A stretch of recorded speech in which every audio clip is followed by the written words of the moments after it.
Good afternoon, good morning, and good evening to the rest of you. I have taken over yet again. It is me, your favorite stock boy turned Bitcoiner, Q. Welcome to episode 32 of Bitcoin Magazine Live. We'll be talking a little bit news as always. We'll be joined later today by our guest Don, who wrote an excellent column for Bitcoin Magazine talking about venture capital and the way they're spending their money uh, as far as within the Bitcoin markets, within crypto, and then broadly as well. And then we're going to wrap things up with another mining report joined by our colleague John Riggins and Alejandro again. Uh, and Nolan as well.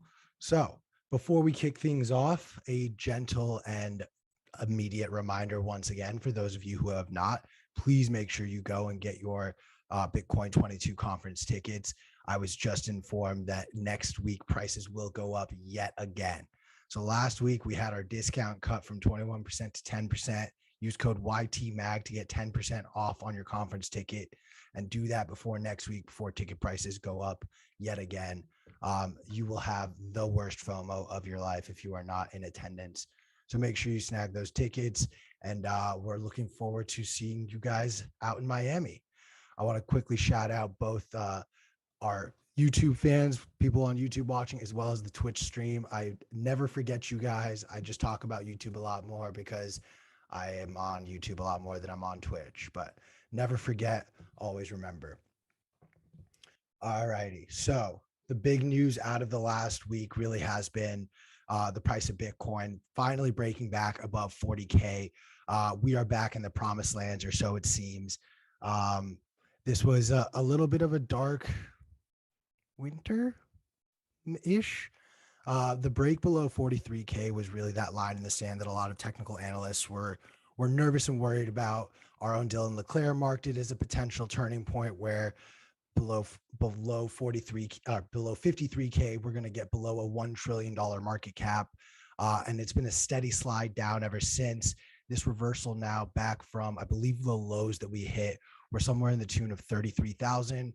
And right now we're just above 44,000 per coin. So we're seeing a nice reversal. We'd like to see this momentum increase as the price of Bitcoin keeps going up. We stack sats. As the price of Bitcoin goes down, we stack more sats. So just remember, it is a long game, not a short game. Let everyone else worry about the current price. We're going to focus on how many stats we're collecting on a day-to-day basis.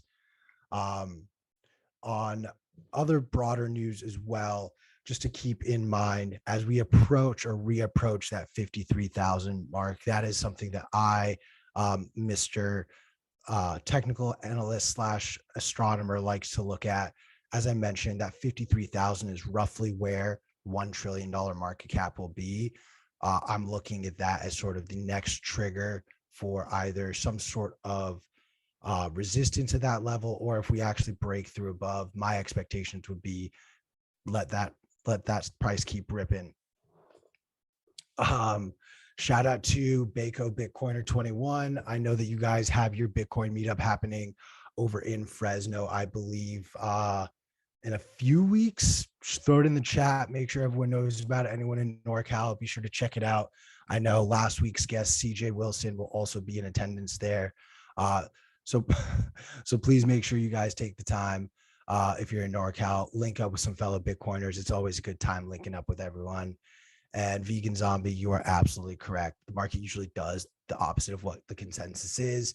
I have my own theory on that, which is the market tends to listen to what the crowd wants to do. And then because the whole crowd wants to do it, the money movers will dictate and push the markets in a different direction. I've seen it happen in stocks numerous times. The big whales, as we like to call them in Bitcoin, I'll call them whales in Wall Street as well. They get to decide where the prices go on a stock. Maybe whales decide where the prices go in Bitcoin too. That's not necessarily a conversation at this moment, but we will get that question answered maybe one day very soon. My producer Chris likes to point out that the markets move to cause the most pain. I cannot disagree with that. In fact, I almost feel as though the markets really know when we're over leveraged, hint, hint, and they realize the market does when we're over leveraged, hint, hint, that it's going to cause as much pain as possible, hint, hint. This is my recommendation of do not go leveraged into Bitcoin, but that's just your daily, weekly, monthly reminder from another voice telling you don't be that greedy, don't be that guy. We see it. That's the best part about the Bitcoin market. Everything's transparent. There's nothing hidden. We know when people are over leveraged taking long positions. We know when there are more short positions. Last week we had Dylan LeClaire discussing exactly that, where there were so many short positions in Bitcoin that you were being paid a 5% premium to take a long position. To me, that is an overcorrection. And since Dylan opened his mouth about that, it seems like the price of Bitcoin has responded by just steadily marching higher and higher. I also want to take a moment, and we will continue the conversation about Bitcoin price action and where we think it could continue to go. But I do want to highlight a little bit, and we will be talking about this on the show for the foreseeable future. And that is the trucker convoy up in Canada. Now, the big news out of the last week was that while the Canadian truckers have been trying to raise money for donations to, stay on the front lines, continue their protests, get food, gasoline, whatever is needed for them, whether it's just blankets for warmth, whatever. They were running their entire campaign through GoFundMe. Now, for those of you who were not active on social media or Twitter over the weekend, GoFundMe decided to just pull the plug, and they said no more. They stopped the donations streaming into the Canadian truckers due to pressure from the Canadian government. This again goes to highlight the issues with any sort of centralized entity controlling or having any sort of power, because whether or not they agree with the Canadian truckers' right to protest, it was the government that went and seized control, if you will. This may be a little bit of aggressive verbiage, but essentially the Canadian government went to a centralized entity and told the centralized entity, frankly, we don't care what you think. We want you to do something else. And that was it, in essence, what had happened. And like a phoenix rising from the ashes, in came Bitcoin. No centralization, a fully decentralized network. And I believe as of last count, we're now above 7 total Bitcoin that have been raised specifically to be donated to the trucker convoy. This is incredible work. This shows how passionate, how much our Bitcoin community will support the fight for freedom, regardless of where you are and what your fight is. So long as you are fighting for freedom, we will always have your back. And then secondly, just the power of the network, the fact that a government stepped in and shut down a global company. GoFundMe is accessible all over the world. If you're in Europe, correct me if I'm wrong. I know there are people watching right now in Europe. If you cannot access GoFundMe, let me know. But otherwise, I will continue with the assumption that they are a global company accessible all over the world. And one country, one nation's government decided, no, you can't raise money for this cause because we don't agree with it. Man, I don't agree with half the things that GoFundMe raises money for, but you don't hear me up in arms over it. Like, do you really think that your neighbor 4 blocks down the street really needs to raise money so that he can like build his, I don't know, kayak that also toast while you go down the street in a flood? Like honestly, I would be hard pressed to find something on GoFundMe that genuinely does not belong. Like, everyone has a right to their ideas and opinions. Just because I don't like it doesn't mean that I get to tell you, yes, you can say that. No, you can't. And that should continue onward. You can't just sort of say,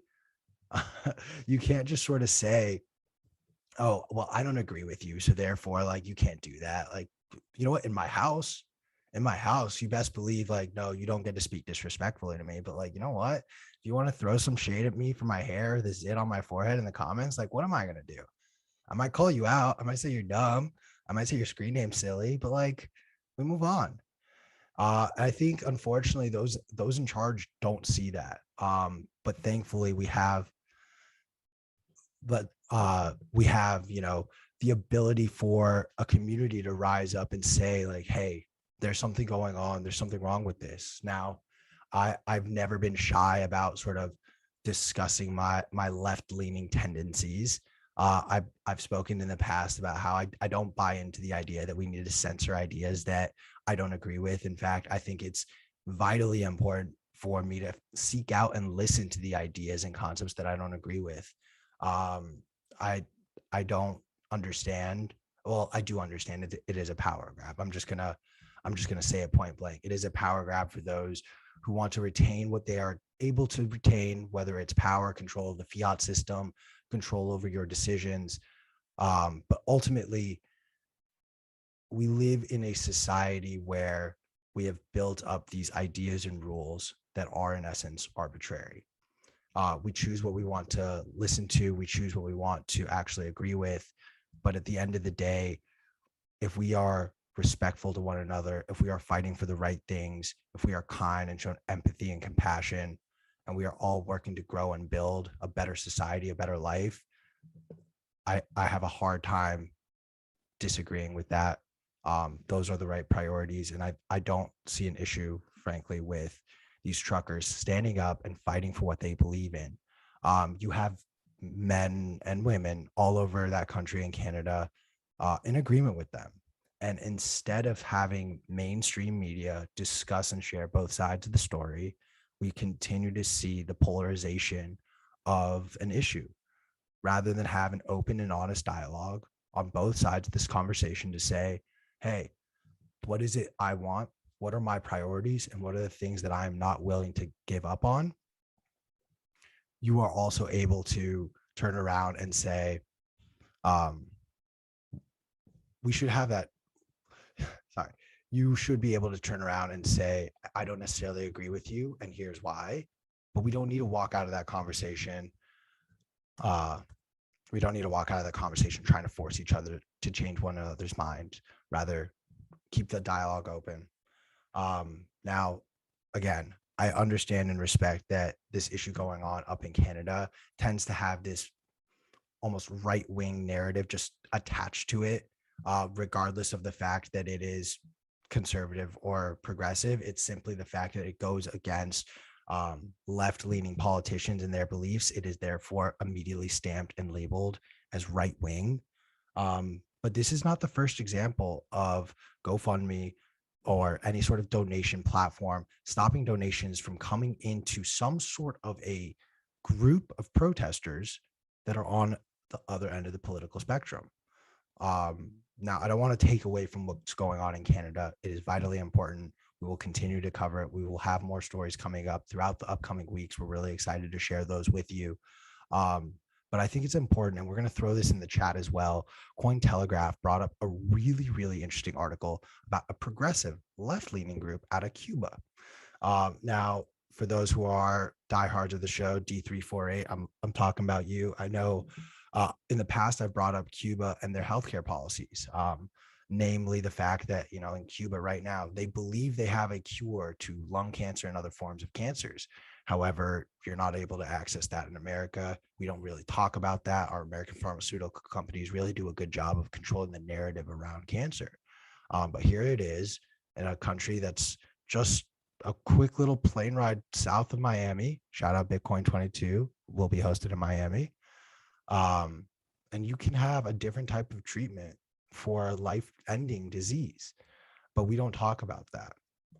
Now, what essentially has been going on right now is there's been a push to have some sort of, the Progressive International is a left-wing activist and organization, and essentially they've started to take their donations in addition to outside of GoFundMe. They also are accepting Bitcoin as well as Ethereum to be donated. Now, this has just started. This has not been really as publicized. I mean, we talk a lot about how the trucker convoy is barely publicized, but we in the Bitcoin community are aware of it and are pushing for that freedom. I think it's also vitally important for us to share and discuss this issue going on down in Cuba and the fact that this organization is having their donations blocked.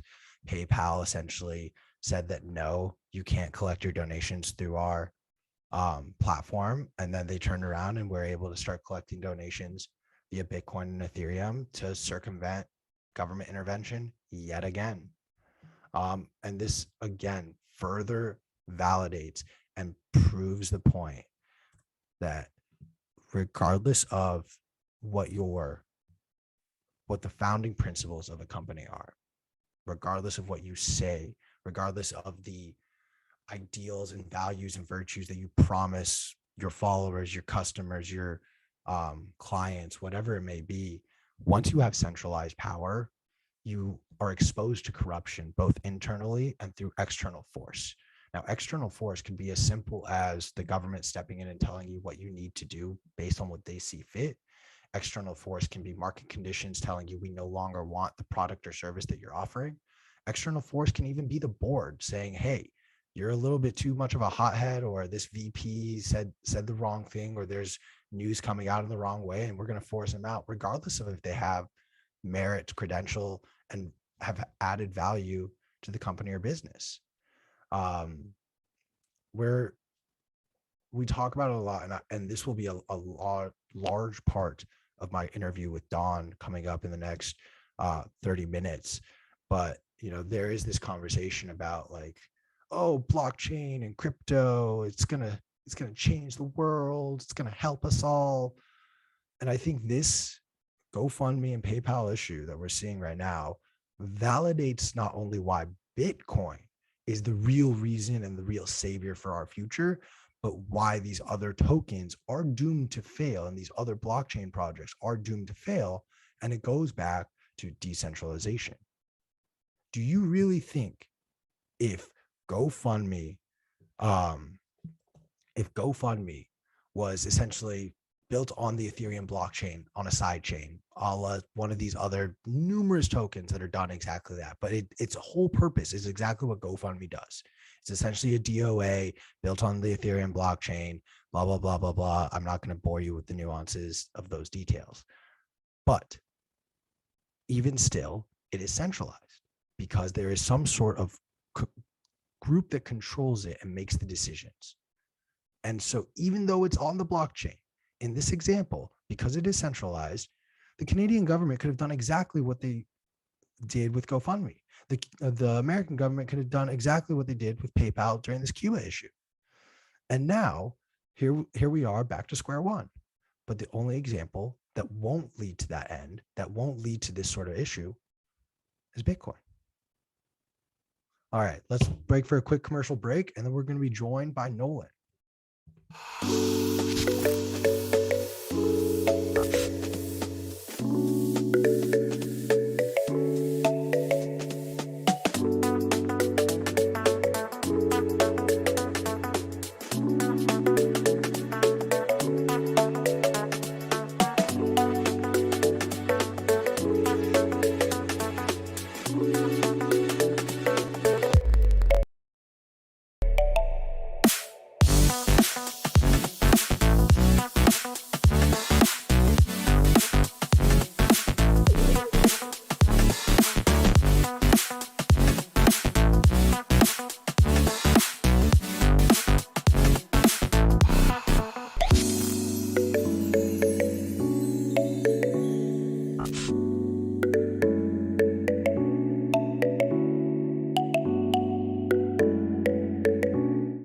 Welcome back, gang, and I'm joined by fan favorite Nolan. Nolan, how are you doing today, man? I love life, man. Who can complain? There's love chaos in the world, but we love it. We love it. We love honestly, chaos. we need more people on Mondays like you. Okay, well, it's a bit of a, this show's about psychology, right? The point of the show is for people who are not so interested necessarily in just the trading Bitcoin for dollars game and are interested more in trading a relationship with money. So a relationship with dollars versus a relationship with Bitcoin.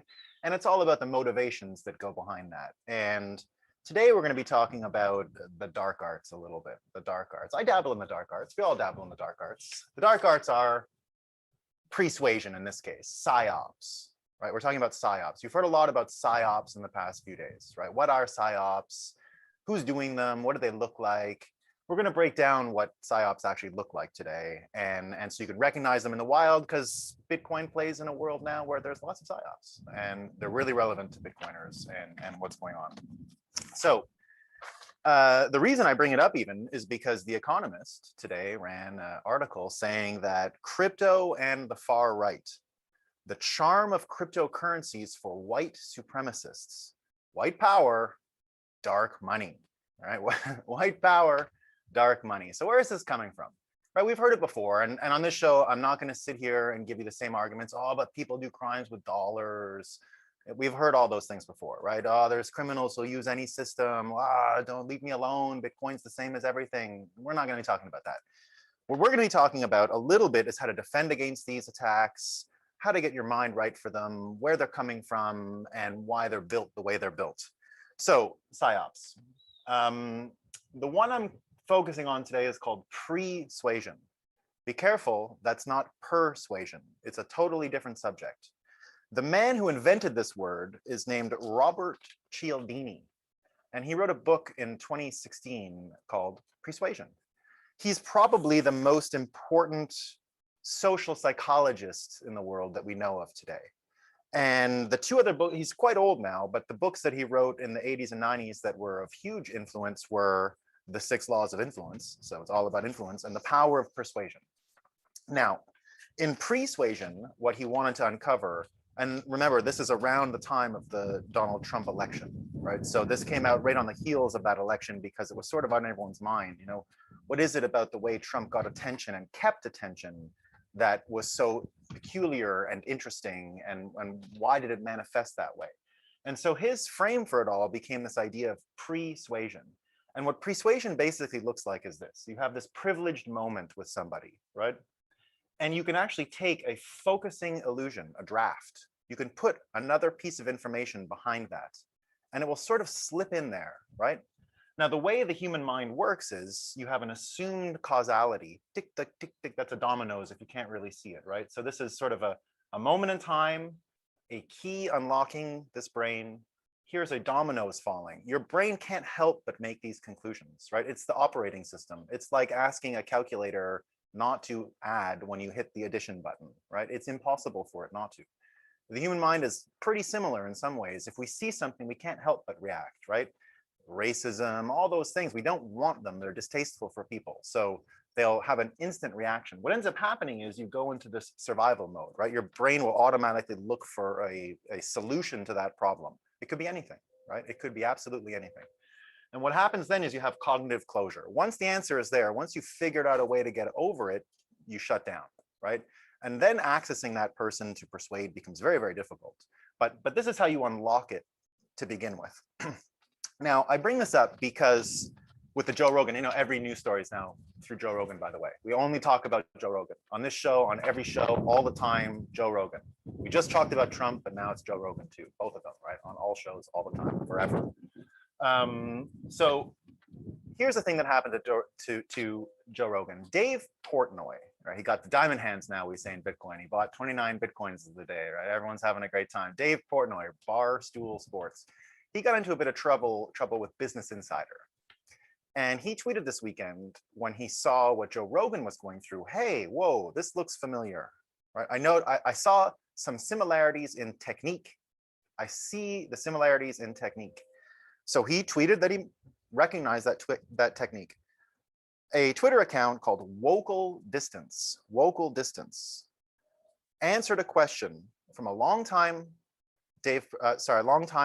Joe Rogan guest, Andrew Schultz, who was in that conversation with Dave Portnoy about where did this come from? It looks similar, the technique is similar.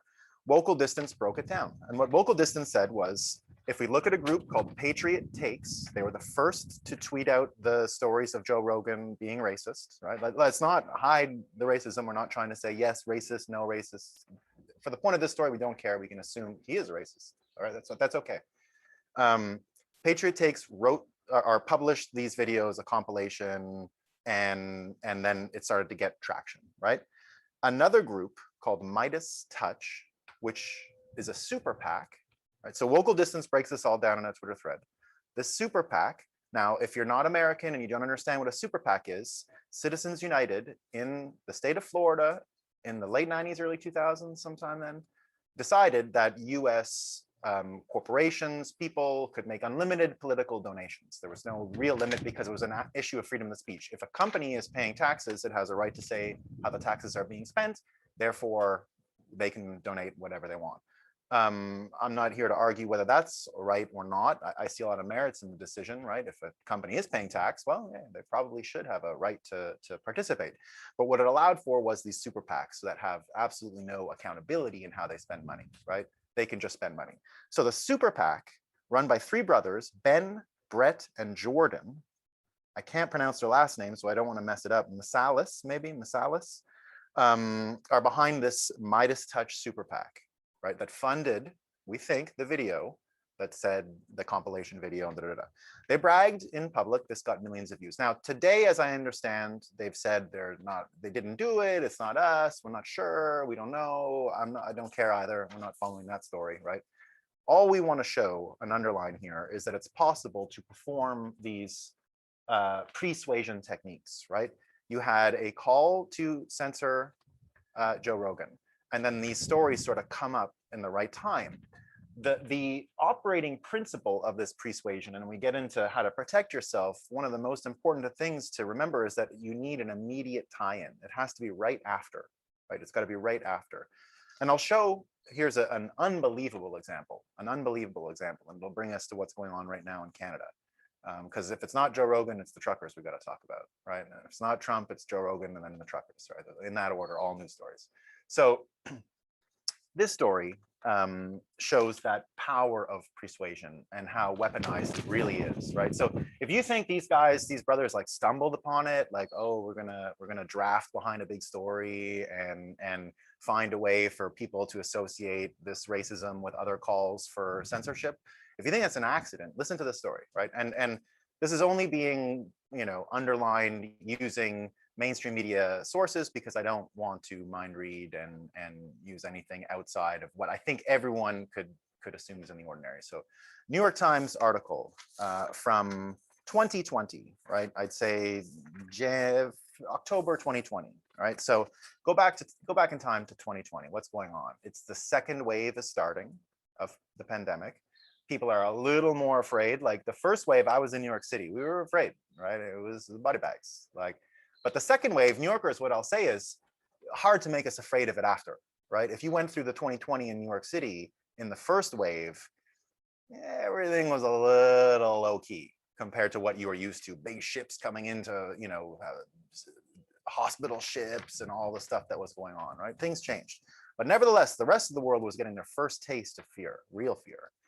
And this is what the Canadian military did in our province of Nova Scotia. So that would be like Maine, just north of Maine, right? So this is from the New York Times. This is a title.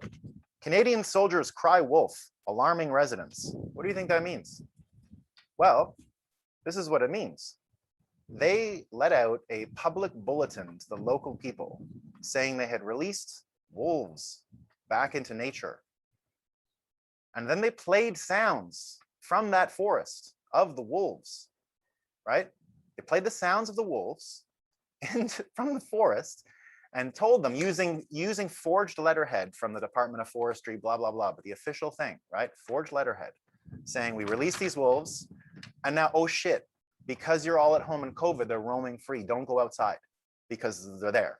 Like because you weren't there, they're there now. They moved in, the wolves moved in, so stay home, right? So, but they got caught.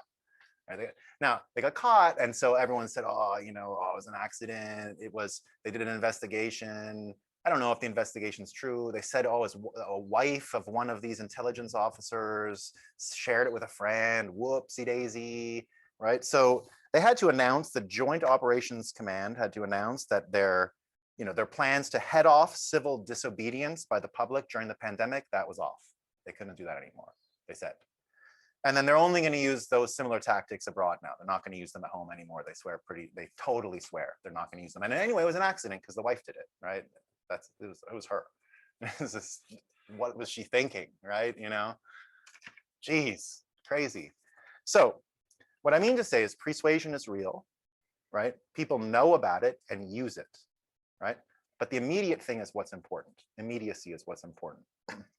And I'll bring it back to the Economist story in that case, and what's going on with the Convoy, right? Because persuasion in itself is not a bad thing. It's just understanding that people's minds work that way, and that's the operating system. They see something, they will create connections to it, and it will hold their attention if the connection is relevant to them, generally about survival, right? So that's a really important piece. Now, the Convoy, right? So we do see that there are countermeasures towards civil disobedience going on in Canada today, right? We're seeing it.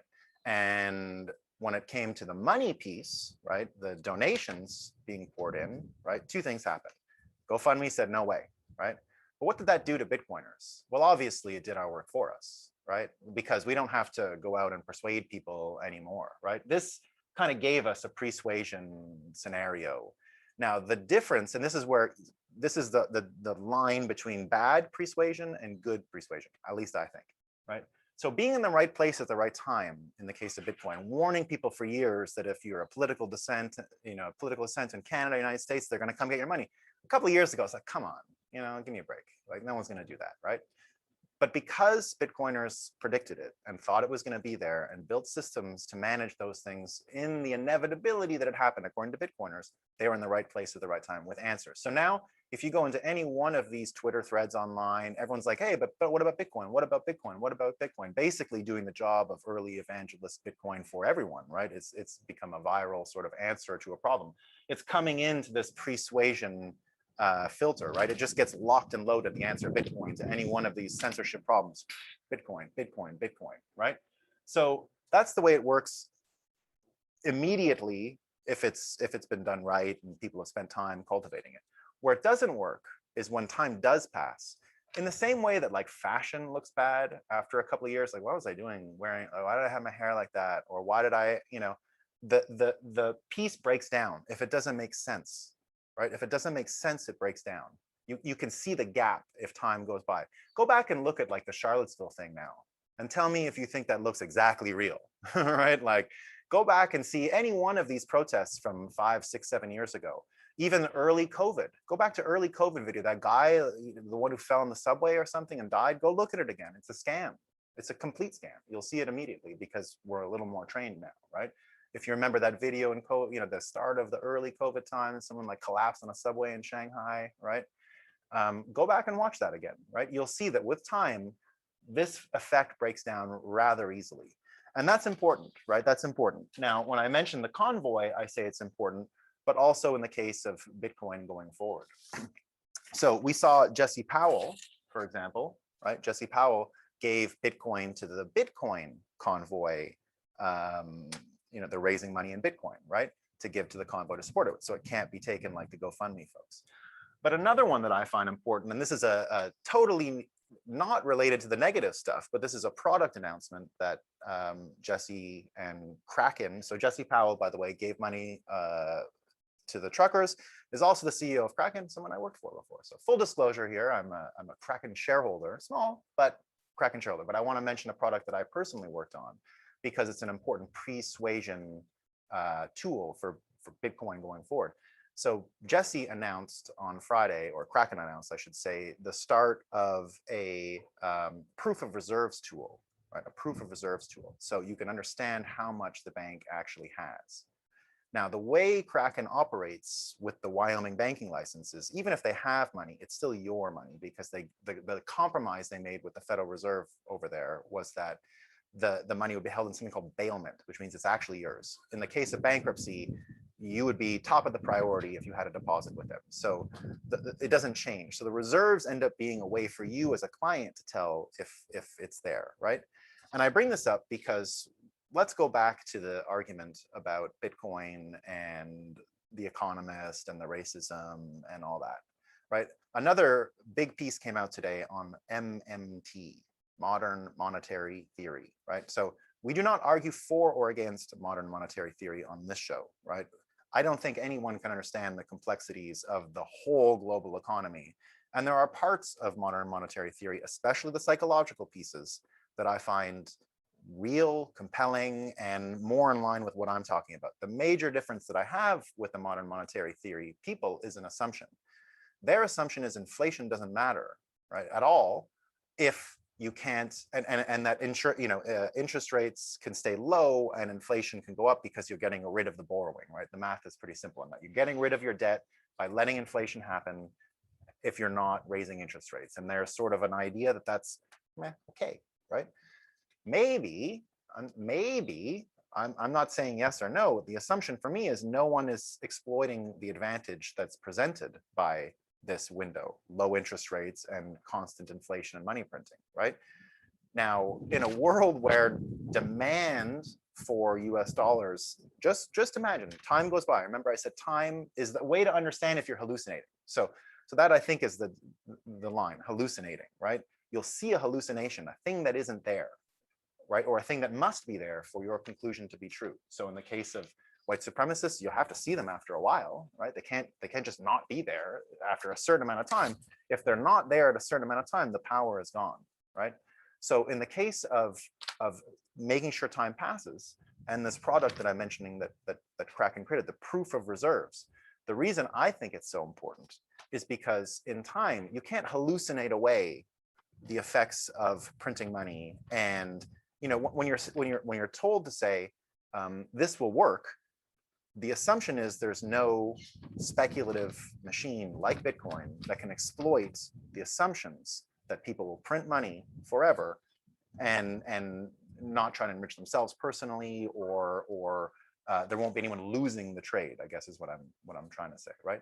So the hallucination after a certain point will break down. Or if it's real and Bitcoiners are the ones hallucinating, we'll find out after a certain amount of time. We can't just keep going on forever in the Bitcoin world and the modern monetary theory world, right?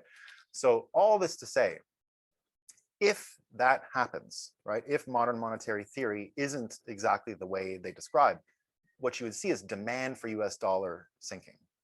Demand would sink, right? So demand for the US dollar would sink. If demand for the US dollar sinks, it's a different ballgame, right? Things change very quickly if the demand for US dollar sinks.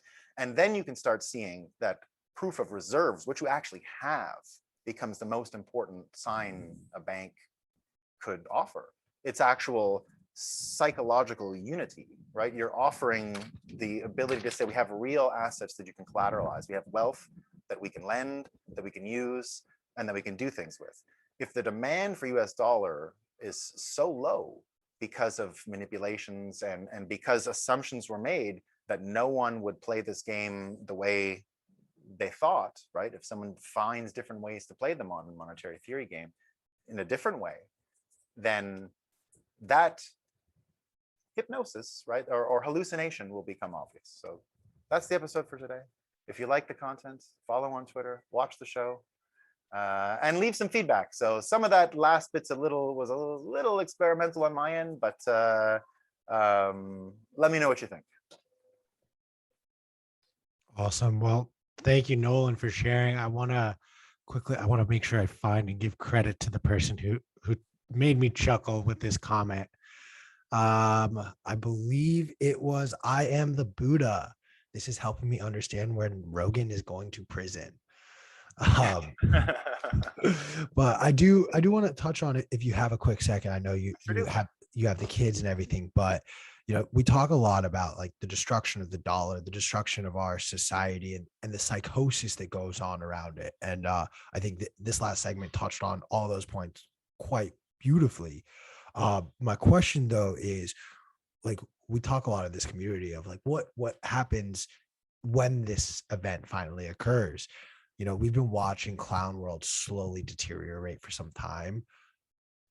Are we still waiting for that spark, or has that spark already been lit in your mind, in your opinion?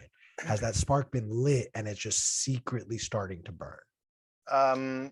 Yeah, I think it's been lit for a while. I think of it in terms of exit velocity, in the same way that Peter Thiel mentioned exit velocity for his own PayPal. That it would have been squashed if anyone understood really what it could do, right?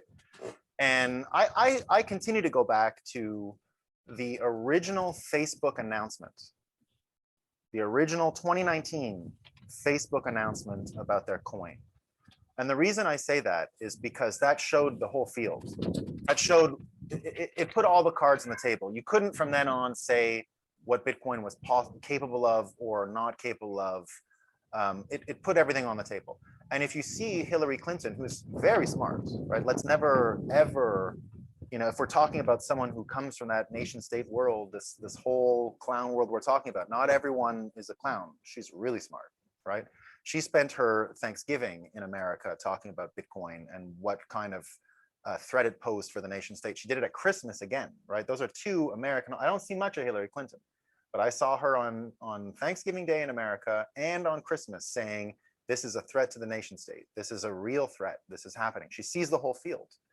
And so for me, like, what does it happen? They see the whole field. And I thought Bitcoin was beyond earthly forces when we got through the summer of 2019 and Bitcoin looked good, right? If you remember, what ends up happening is that it looks good, right? We go and not all of this persuasion stuff worked the way you want. You can't manipulate it because of time, right? There is a certain shared reality, physics, if you will, that squashes the hallucinations, right? So when I see people, if you want UBI, right? If you want UBI, which is an important part of MMT and government spending in charge of everything, what's the cost? We all understand the benefit of a super hyper efficient society, but what's the cost, right? There's always got to be a cost benefit, and it won't be lost on enough people, I don't think.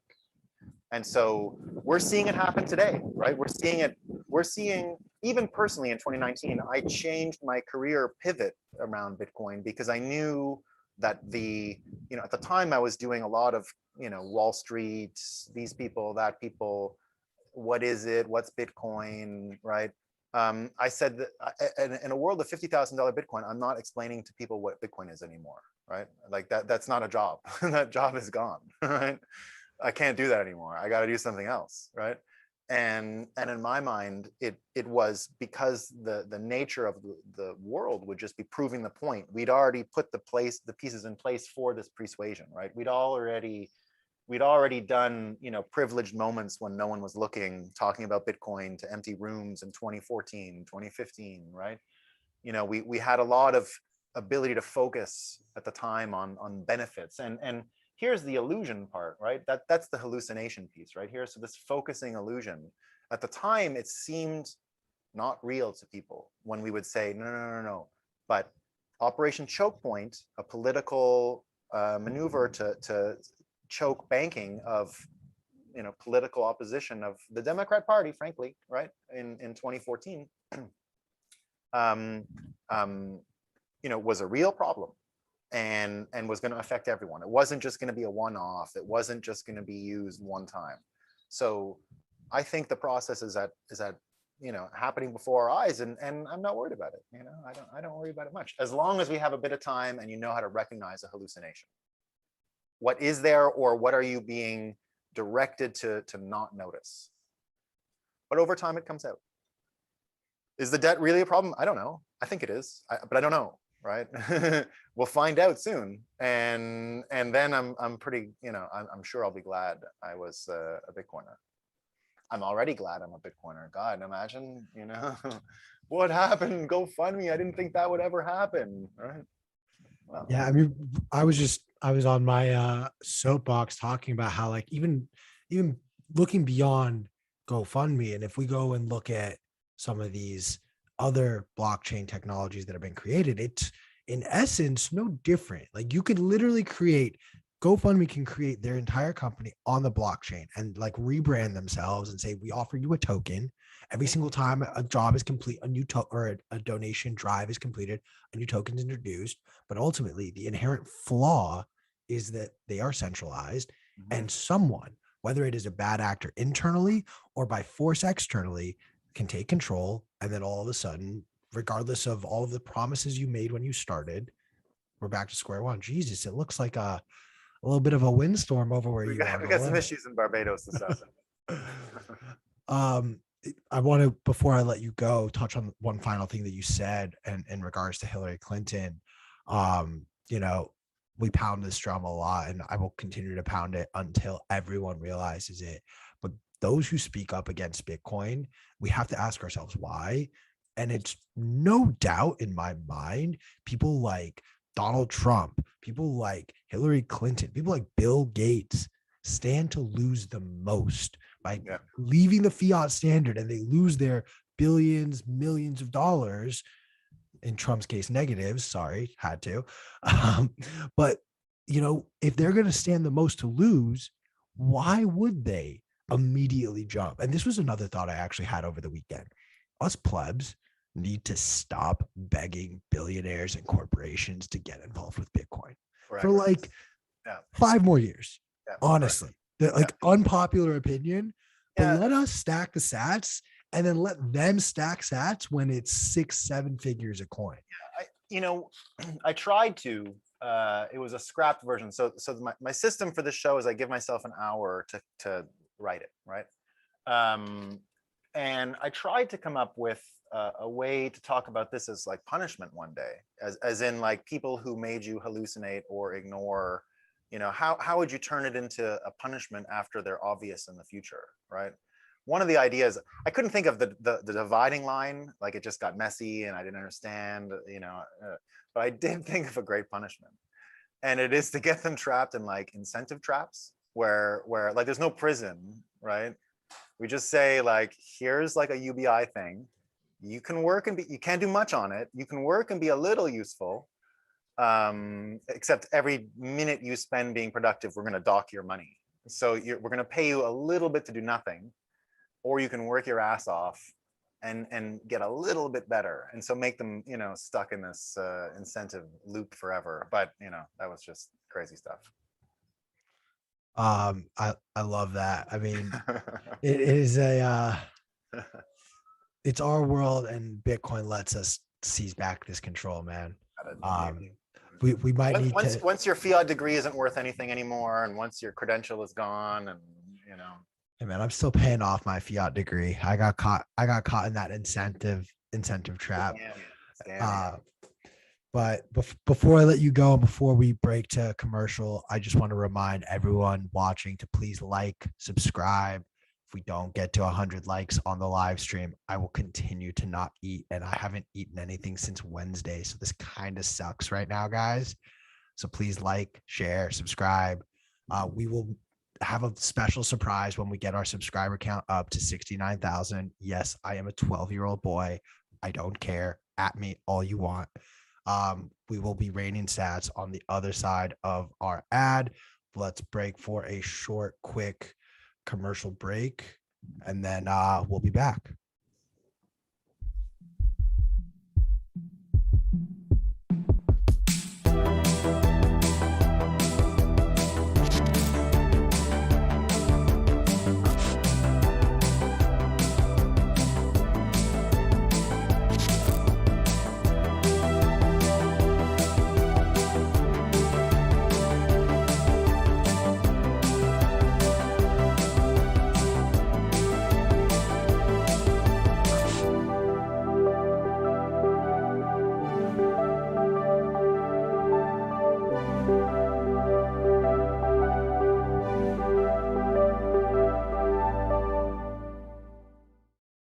Welcome back, guys. And I am joined now by our guest today, Dawn Stewart. Dawn, thank you so much for coming on with us today. I had the awesome opportunity to read your article talking about venture capital investments, both broadly, narrowly within crypto, and then even more narrowly within Bitcoin itself. We'll be sure to post that link in the comments. Be sure to take the time to read it. It's excellent. Dawn, thank you so much for joining us today. Yeah, happy to be here. It's kind of a topic that doesn't get a lot of attention in the Bitcoin world, but I feel like it's super important. So appreciate you guys helping to spread the word. Of course. I want to start first before we dive into your article. I'm a big investor guy. I aspire one day to have some sort of a VC component of my investment strategy. I, however, am limited by the laws that are arbitrarily put in place about being an accredited investor. I'd love your thoughts on that. Just what And if you don't mind taking a second to explain for those of our viewers who maybe don't know the hurdles that are required to be an accredited investor. And Yeah, for sure, for sure. So yeah, the accredited investor laws, in my opinion, are totally archaic, totally not warranted, and really just serve to restrict the population from making decisions with their own money. When you kind of frame it like that, you can tell how ridiculous that sounds. I mean, you make money, you spend it on whatever you want, yet the government tries to, quote, protect us from investing in risky early stage startups unless you meet a certain net worth criteria or a certain income criteria, which is what those accredited investor laws are drawn upon. So totally ridiculous in my opinion. Hopefully that'll change one day. For now, we're kind of stuck with it, but yeah, the reason they exist is to, you know, try to, like I said, protect people from themselves, which just sounds about as crazy as anything else. they say that, and at the same time, they allow you to buy alcohol. They allow you to buy cigarettes and tobacco. They allow you to gamble and a lot of states now. And I always like to remind everyone, stock market is just a legalized casino. Options trading is just the craps table on steroids. But I don't want to bore you guys with my thoughts on all of this. I want to spend some time now, Don, having you break down and just sort of share with us a little bit broad strokes about what sort of led you down this path to really uncovering what's going on with venture capital within Bitcoin, and what you sort of noticed during your research. For sure. Yeah. So kind of like, you know, like everybody else who's on Bitcoin Twitter all day, I just kept seeing day after day all of these fundraising announcements from quote unquote crypto related startups and tokens, and the numbers were just eye popping. You know, it seemed like every day somebody was raising another $1 billion fund, or a company that's supposedly decentralized was raising 100 million from Silicon Valley VCs like A16Z or Consensus or things like that. And so I really just started digging in, thinking, you know, why aren't Bitcoin companies having these same kind of announcements? Why is it only crypto companies and tokens that, you know, are attracting these billions of dollars from traditional investors and traditional venture capital firms? And so really, I think it boils down to a handful of things. Long story short, I think a lot of these traditional investors are underestimating Bitcoin and underestimating the chance for a hyper Bitcoinization future. So they look at, you know, the state of the crypto market, and they see ways to make pretty easy multiples on their money. And since they have kind of the fiat mindset of short-term thinking and short time to liquidity, they just pile into these investments to try to get, like I said, quick returns on their money. And I think a lot of the times they know some of the projects and the companies they're supporting don't necessarily really provide any value to society in any way. They kind of just see it as, you know, a way to make quick returns on their capital. Whereas in the Bitcoin world, obviously, most of us have much lower time preference, and we're thinking more long term. And so consequently, a lot of the companies in the space actually, you know, take their time to build things out, as opposed to just launching a white paper and raising, you know, a couple $100 million bucks. They actually want to build a product and have some users and things like that, you know, silly things like that before they start raising money. So it's just, yeah, it's kind of a mismatched incentives. And as we know, being in Bitcoin, incentives are everything. So I understand why it's easy for some of these crypto tokens and companies to attract a lot of capital. But on the other hand, I think that really leaves a lot of these Bitcoin companies with kind of a gap to fill and an opportunity to attract a lot of mission-aligned capital that could potentially have an opportunity of paying off big time in the long run. Awesome. I definitely think that you do an excellent job of sort of breaking down both what is wrong with the system, what you would like to see done, and just sort of the inherent flaw, which I think stems from just like this fiat mindset for financial firms and institution of what is the best, fastest return I can get. And it's like dealing with a little toddler, honestly. Like, what's the new shiny toy? How many toys do you have? And how much are these toys worth? That's really all they're asking. And when you enter this digital realm, it to a degree is arbitrary.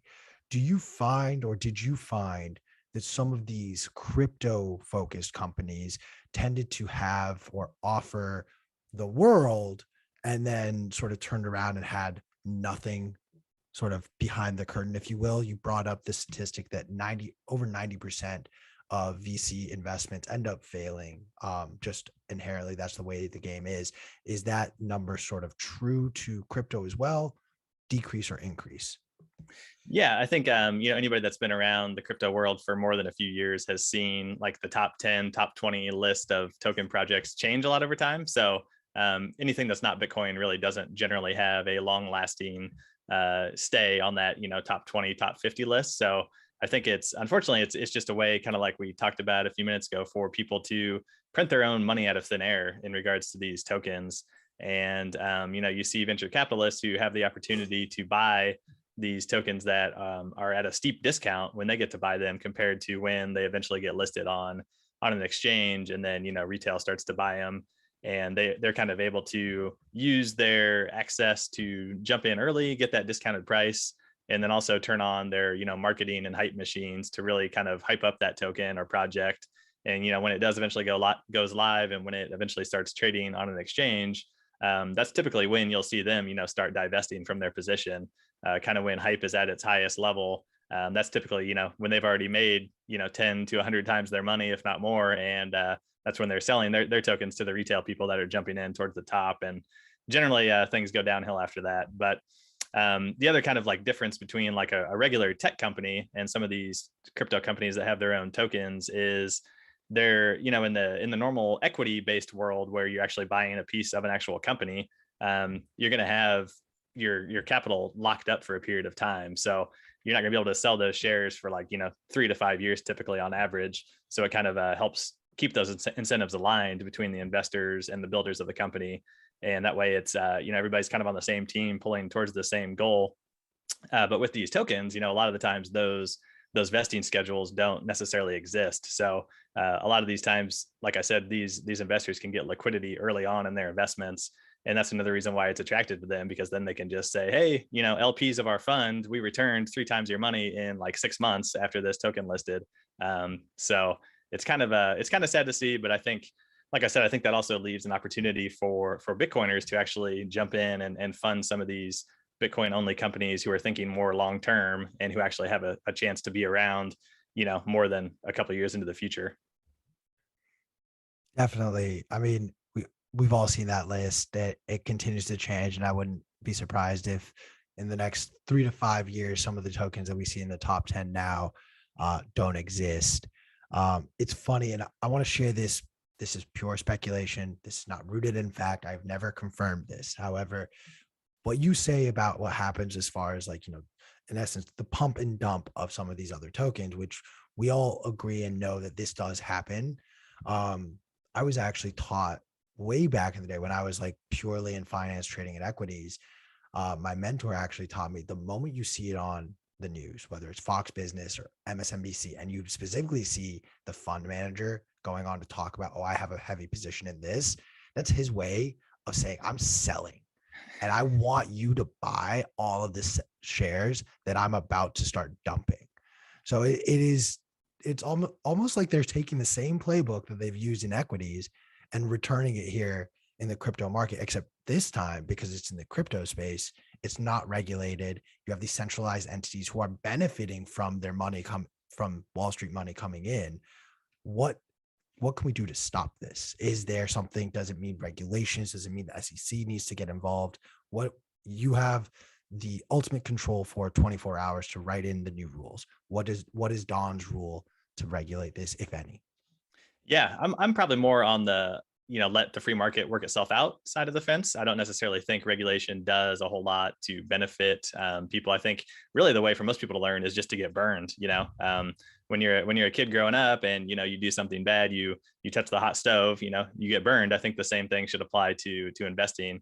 I wish they would, kind of like we talked about earlier, get rid of the rules restricting people from making early stage equity investments, because I think a lot of the shenanigans we're seeing with the tokens could be just pulling capital and desire into that sphere, because it doesn't have a way to actually invest in real companies for the most part.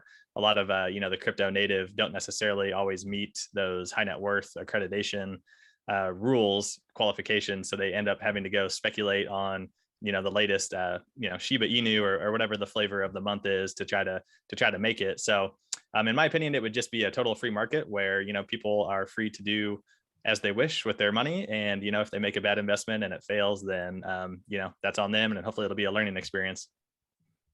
Absolutely. You learn the most on the trades you lose money on, not the trades you made money on. I will always hammer that point home. Sure. And you mentioned kind of the legacy guys kind of going on there and talking about their investments after they've already completed their raise, and they're starting to sell their position. I'll never forget Bill Ackman, kind of like right at the height of COVID, went on CNBC and talked about how we needed the Fed to step in, and they needed to supply liquidity. And then a few weeks after that, it came out that he had just absolutely loaded up at the very bottom of the COVID dump. So yeah, that thing definitely happens. Although regardless of that, I will give Ackman the credit to just have the balls to do it. I'm going to put billions of dollars, and then I'm literally going to on national TV without everyone, only the people who are really paying attention. I'm going to make the call to say, hey, let's make us all some money right now. Yep. He's playing the game. I'll give him that. Now, whether it's ethical or not, that's another question, but sometimes you got to play the game to make the game. But sure. I want to talk a little bit about decentralization. We've spent some time on today's episode talking about the trucker convoy, talking about the GoFundMe debacle from the last week.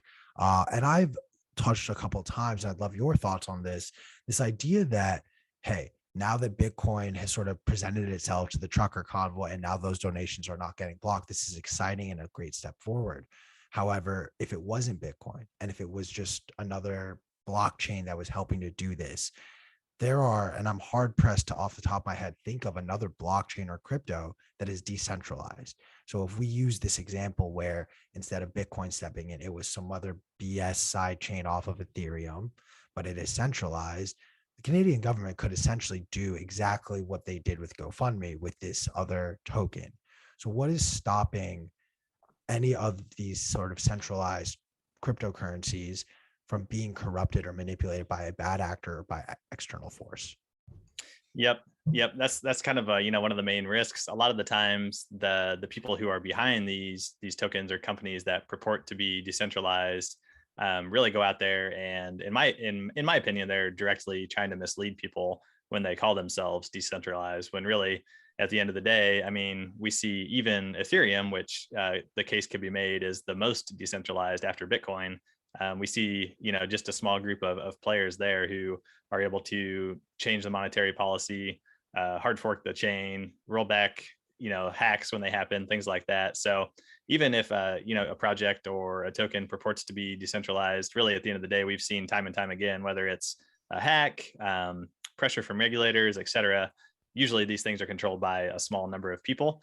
And in the case where censorship resistance is really needed, those things tend to crumble. So I agree with you that, Bitcoin is the only one that's sufficiently decentralized and able to take on that property. And I think the fact that is being shown to the world right now with what's going on in Canada and Bitcoin kind of coming to save the day will hopefully bring a lot more attention to just normal people who don't necessarily realize what Bitcoin is and how it's different than the other cryptos.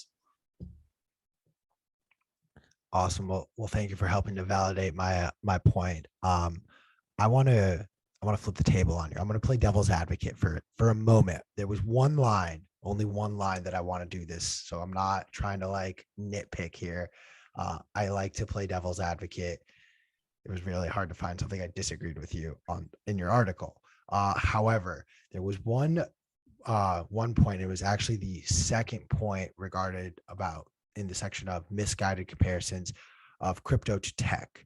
And you sort of talk about the fact that I'm just going to read the line actually.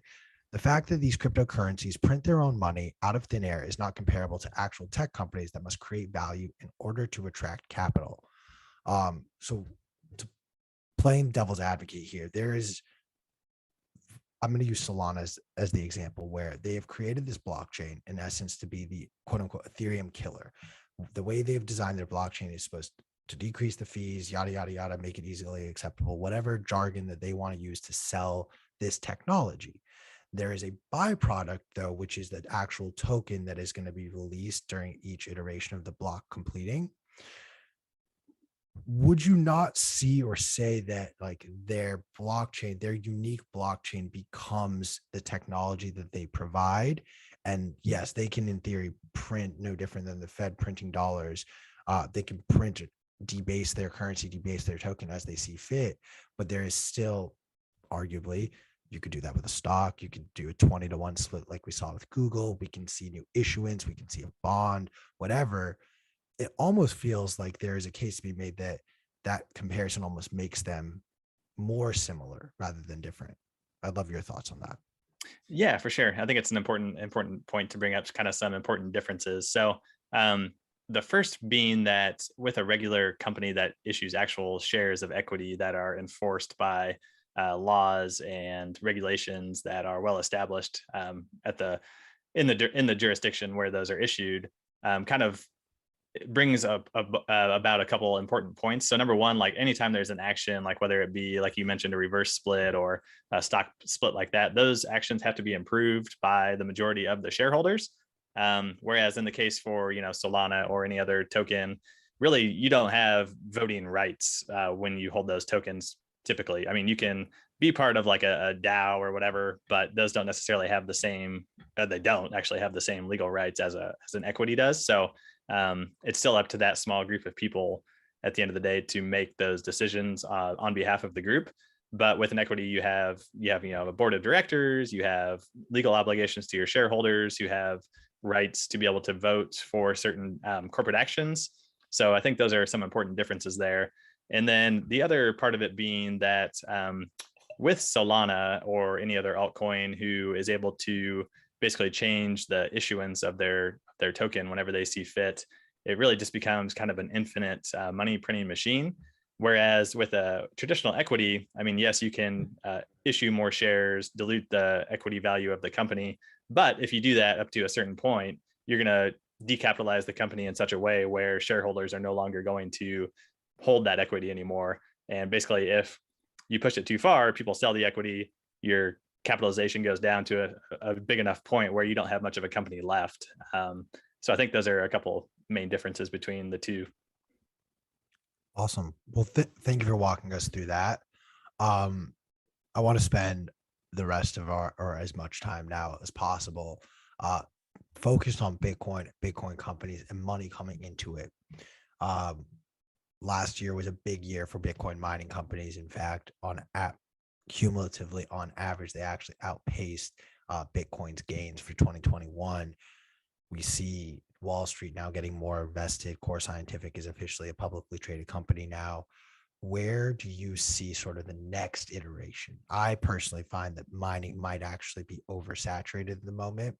You may disagree, but is there a sector in Bitcoin that most excites you as far as where investments are going into? Yeah, for sure. I think one of the areas I'm most excited about is basically financial services, specifically for Bitcoin. So you kind of see Unchained Capital being kind of the pioneer of that space where, they're making it to where people can take loans against their Bitcoin. There's certain services out there who let you generate a yield, which comes with, risks that people need to be aware of as well. But I think any kind of financial service related to Bitcoin for Bitcoiners will be a huge segment moving forward. You're starting to see some companies being born who are attacking the mortgage angle. So being able to use Bitcoin as collateral for a mortgage. And I think you'll just continue to see more and more financial services products for Bitcoiners being developed. Everybody kind of is starting to realize that Bitcoin is the most important property and it's the scarcest asset anyone can hold. So how do we kind of unlock some of that potential to where holders can continue to hold their Bitcoin, but also access some capital based on that Bitcoin? So really excited to see where that specific industry goes, whether it's loans that are not rehypothecated on the other end. I think that's going to be huge, whoever can kind of crack that nut, as well as like we talked about kind of mortgages and other maybe life insurance products, things like that with Bitcoin at the base layer, I think will be super interesting. The other category I'm pretty bullish on is the podcasting 2.0 stuff.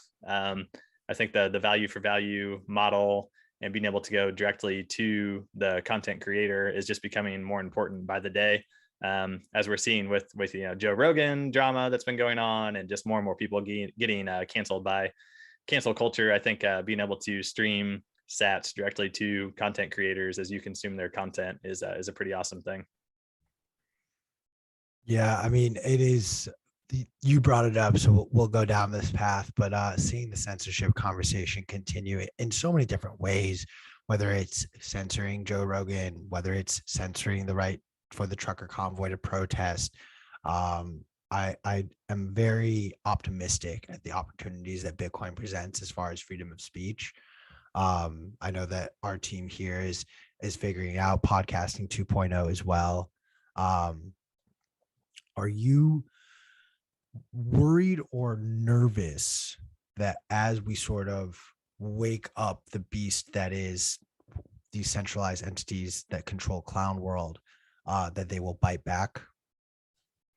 I think there's always that risk. I think I kind of have a different opinion on that front than most people do in the space. I actually take back and kind of evaluate the situation from first principles. And if you look, especially in America, at how the government and the different agencies have acted towards Bitcoin to date, really what you'll find is it's been nothing but support. So, I mean, you had the IRS kind of jumped out in 2014, I believe, and classified Bitcoin as property for tax treatment, which is great. I mean, that's we have some of the strongest property rights in the entire world. So I think having that benefit here in America is a huge plus. You've had the SEC come out numerous times and say that everything else besides Bitcoin is likely a security, but Bitcoin obviously is not. So, I mean, they've been friendly. You have the CFTC that classifies Bitcoin as a commodity. We have a regulated futures market now. So these are all bullish developments. And at the end of the day, I mean, we do see some kind of, some words being thrown around from the Treasury Department and things like that is in regards to things like the travel rule or non-custodial wallets, things like that.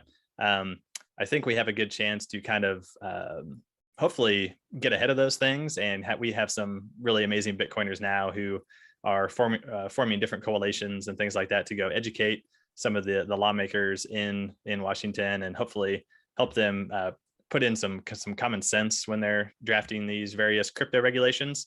I think part of the problem is just kind of like a conflation between Bitcoin and crypto. And to a lot of these uninformed politicians, they can't see the difference between the two. So having people who are really good at, describing the differences and why Bitcoin is in its own separate class from everything else, I think hopefully we'll just keep a lid on anything that's too draconian as far as it relates to Bitcoin and regulations. But to date, I mean, really, we've only had positive developments. So I'm pretty excited to hopefully continue that trend. I'm as optimistic as you and hope to continue to push that forward. I want to give you the opportunity to look directly at the camera as though you're not speaking to me or our audience, but rather as though you're on the floor of Congress right now. And please define for Congress what the difference between Bitcoin and crypto is to you. Yeah, really, it just comes down to being decentralized and not having any single group or individual in charge. So Bitcoin is just code. It's run on millions of computers all across the world. In order to change how the consensus mechanism works, you need buy-in from every single node in the network. People have the opportunity to only implement changes as they see fit. Bitcoin is the only protocol out there that applies to. Everything else has either a leader or a centralized entity coalition that makes decisions on behalf of all of the nodes in the network, where Bitcoin, the actual node runners, are the last bastion of what happens on their code. So I think it's beneficial for America and the world to have a decentralized network that provides millions of people all over the world an opportunity to store their wealth in something that's not able to be debased by any one person or one country. So that's my spiel. Love it. Hopefully someone in Congress is listening. We'll make sure we're gonna they're watching that out. Yeah. Someone, hey, Jack Mallers, if you're watching right now, hello. We appreciate that you are a fan of the show. But I do want to maybe go through the lens now of Bitcoin and tech, where we spend a little bit of this conversation now talking about Bitcoin's big selling point, if you will, is its decentralization and the fact that there is no ability to necessarily control it. We're watching right now Congress fight with big tech. We're seeing issues with data collection. We're seeing issues with privacy and security. Facebook seems to have a different fight or argument with Congress every week. Is there a way to almost paint Bitcoin as the best version of big tech because of its decentralized nature? And how would you do that? Yeah, I think the applications built on top of Bitcoin can really have an opportunity to displace some of the monolithic tech companies we have out there right now. Whether it's podcasting 2.0, kind of like we touched on earlier, where people are able to provide value to content creators in ways they see fit without any intermediary, having a chance to say, you know, what should and should not be censored, I think is incredibly important for people, especially as we move more and more into this digital age where we're kind of, you know, we're remote first. We use technology to interact with each other, even more so now than ever before. And the majority of interaction is moving online, whether it, you know, if it's not there already, it's certainly moving more and more in that direction as every day goes on. So I think having alternatives to the Facebooks and Twitters of the world is very important for people to be able to just continue to express their opinions without being censored. And I think also just having a way to move native currency of the internet over the internet has a bunch of other potential benefits as well, whether that's, you know, being able to reduce spam by attaching, you know, like a one sat per message fee, things like that. There's kind of endless possibilities that we can implement with Bitcoin as the base layer to improve upon the traditional tech system. And I think also that the more time people spend online, the more we're kind of like creating these smaller niche online communities. And I think having Bitcoin be able to be kind of the base layer to that system, as opposed to having to rely on, you know, a Facebook or an Amazon Web Services to stay online, people can actually, you know, run instances of these servers at their house all across the world and be kind of more, much more anti-fragile than a lot of the big tech companies are today.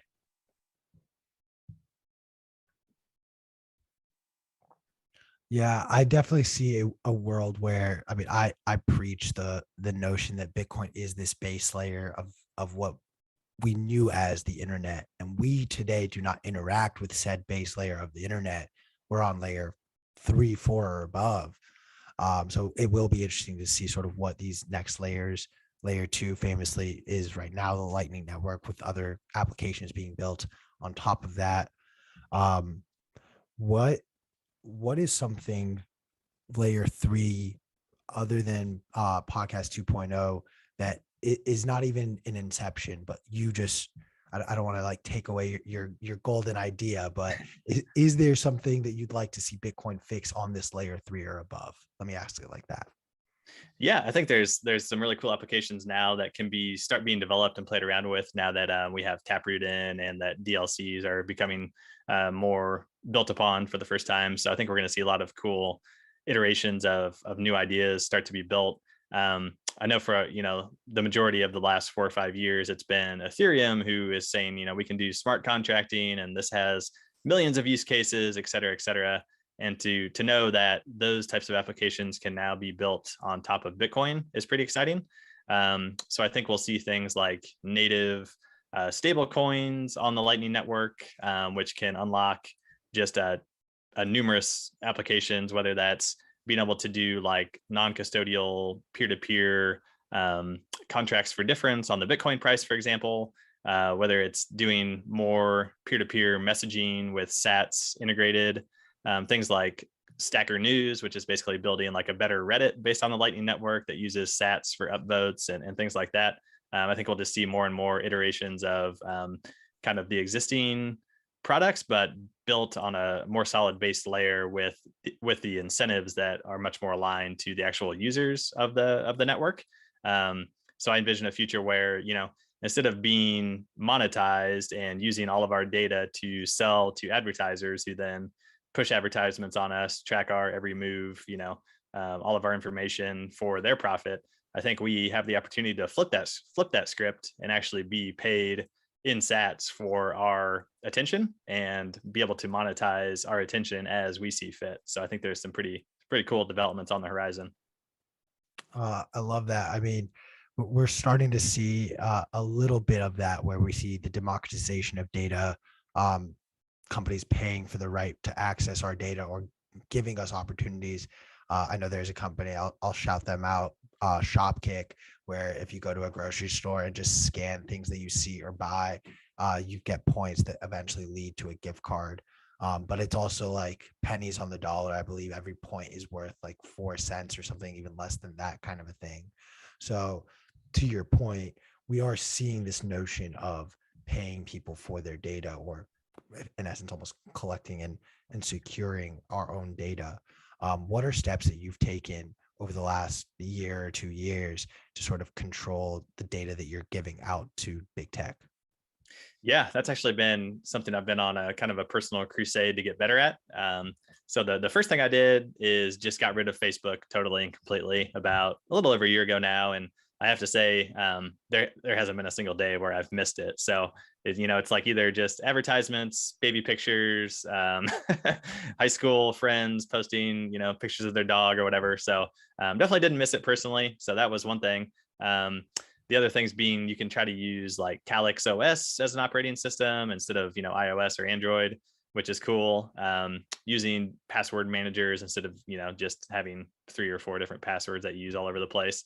Kind of just small things like that incrementally can make a big difference. And I think just being involved with the Bitcoin ecosystem and trying to use more Bitcoin native apps, whether that's podcasting apps, social media apps that are running on Bitcoin as opposed to the big tech versions as much as possible goes a long way. Just less opportunity for your data to be harvested and things like that. So yeah, just trying to not to use your Alexa around the house as often, maybe even unplug it or get rid of it totally. I know a lot of Bitcoiners got rid of their Ring doorbells, just things like that, who are it's convenient, but at the end of the day, you don't really necessarily realize how much information you're giving away and what that information is being used for. So I think trying to take little incremental steps to improve your privacy, kind of like Matt Odell always talks about, can go a long way. And I'm definitely on that journey myself as well. I love that. I mean, you bring up a valid point about the Amazon Alexa. I mean, look, I have an iPhone. I use Siri from time to time. And the idea or notion that, only when you say, hey Siri or hey Alexa, is it listening to us? Like, let's not kid ourselves. It is constantly taking the words that are said around it. And it that's why there was a period of my life where before I really understood like the detriment of having all of my data just like out there, I used to actually very jokingly but seriously say like, I have a camping trip in 6 months. So what am I going to do? I'm going to fill my cookies up with camping equipment. So I start to get like advertisements of like, what are this? Like, I know what equipment I need. I want to know what's on sale. So right. I will say I went in the opposite direction of that. But also recognizing now, I think that the detriment of just giving away data and information for free, when there is no cost, you are the product. For sure. And I think everybody probably has a story of, you don't even, so you've been sitting around your house, talking about something. And then later on that evening, you're looking at your phone and you see an advertisement for, a product related to a conversation you were having a few hours ago. And that you never searched for it or anything on your phone. And it's like, okay, that's a little creepy. So when things like that start to happen more and more often, I think it's more and more people just realize like, hey, I think there might be something else going on here than what they initially tell you. So there's I honestly, I don't even know what it's called, but there was an article that came out where it like explained like, no, this is happening. Like it is recording what you're saying, because like Siri and Alexa, they are programmed to constantly be listening, but only respond to key phrases. Mm-hmm. But of course, as any expert data scientist knows and will tell you, you don't throw away any data. You collect it all and then you condense from there. So they're literally collecting every word that is said until they hear the trigger of, I'm not going to say, hey Siri, because I don't want my phone to go off. But like that's to your point, like it literally did listen to you, and that is exactly how that happened. Like don't joke about it. Like know and be aware that that is the way the program is designed. It is constantly listening to you as I go and like shove my phone under a pillow so it stops listening to Right. Exactly. Yeah. The other really bad thing is the maps too, which a lot of people don't realize. So I mean, even if you don't have your maps app engaged, it still tracks everywhere you go. So I mean, there's no privacy. I mean, anywhere you go, your phone knows, and whoever's behind, whether it's Apple or Google or somewhere else, I mean, that's sitting on one of their servers somewhere. So um, yeah, the more we can get away from using those operating systems, and the more we can use things like Calico OS, is just incremental improvements. And I think more and more people are starting to realize why that's important, which is good to see. Yeah, I mean, I wish I had my tinfoil hat on right now, because all I'm thinking is every single word I've ever said around my iPhone is logged away in some like whatever place that Apple stores all of this stuff. Couple that with like all the ridiculous things that I posted on my social media accounts. Make sure you go and follow both myself and Don, as well as our producer Chris and my co-host Alex. But like you essentially have this like digital data version of yourself that lives somewhere that you don't have any access to, that you have no control or say over. And as we continue to go further into this digital age and digital world, and we enter the metaverse, like this idea that, oh, I'm going to go into the metaverse and like come across a character that's like looks like me, has mannerisms like me, but is purely computer programmed based on everything that I've essentially input over the last 15 years online. Like that's a scary reality. Like it's not it's not as much science fiction as we want to like joke. I don't know if you necessarily agree with that or not, but Yeah, I mean, I think that's where things are heading for sure. I kind of hope we are able to kind of head some of that off and actually get back to more of like in-person connections, instead of moving further and further into the digital space. Um, but I mean, I think some people will like that world. Some people will spend a lot of time in that world. I just think there might be some potential downsides to that as far as human interaction and things like that, especially for younger people like kids. So I'm pretty bullish on like the in-person like Bitcoiner like Citadel type theory. And I hope we can kind of have a mixture of both. But yeah, I agree with you that I think there's a ton of data out there, and people that are trying to monetize that data will do whatever they need to do that.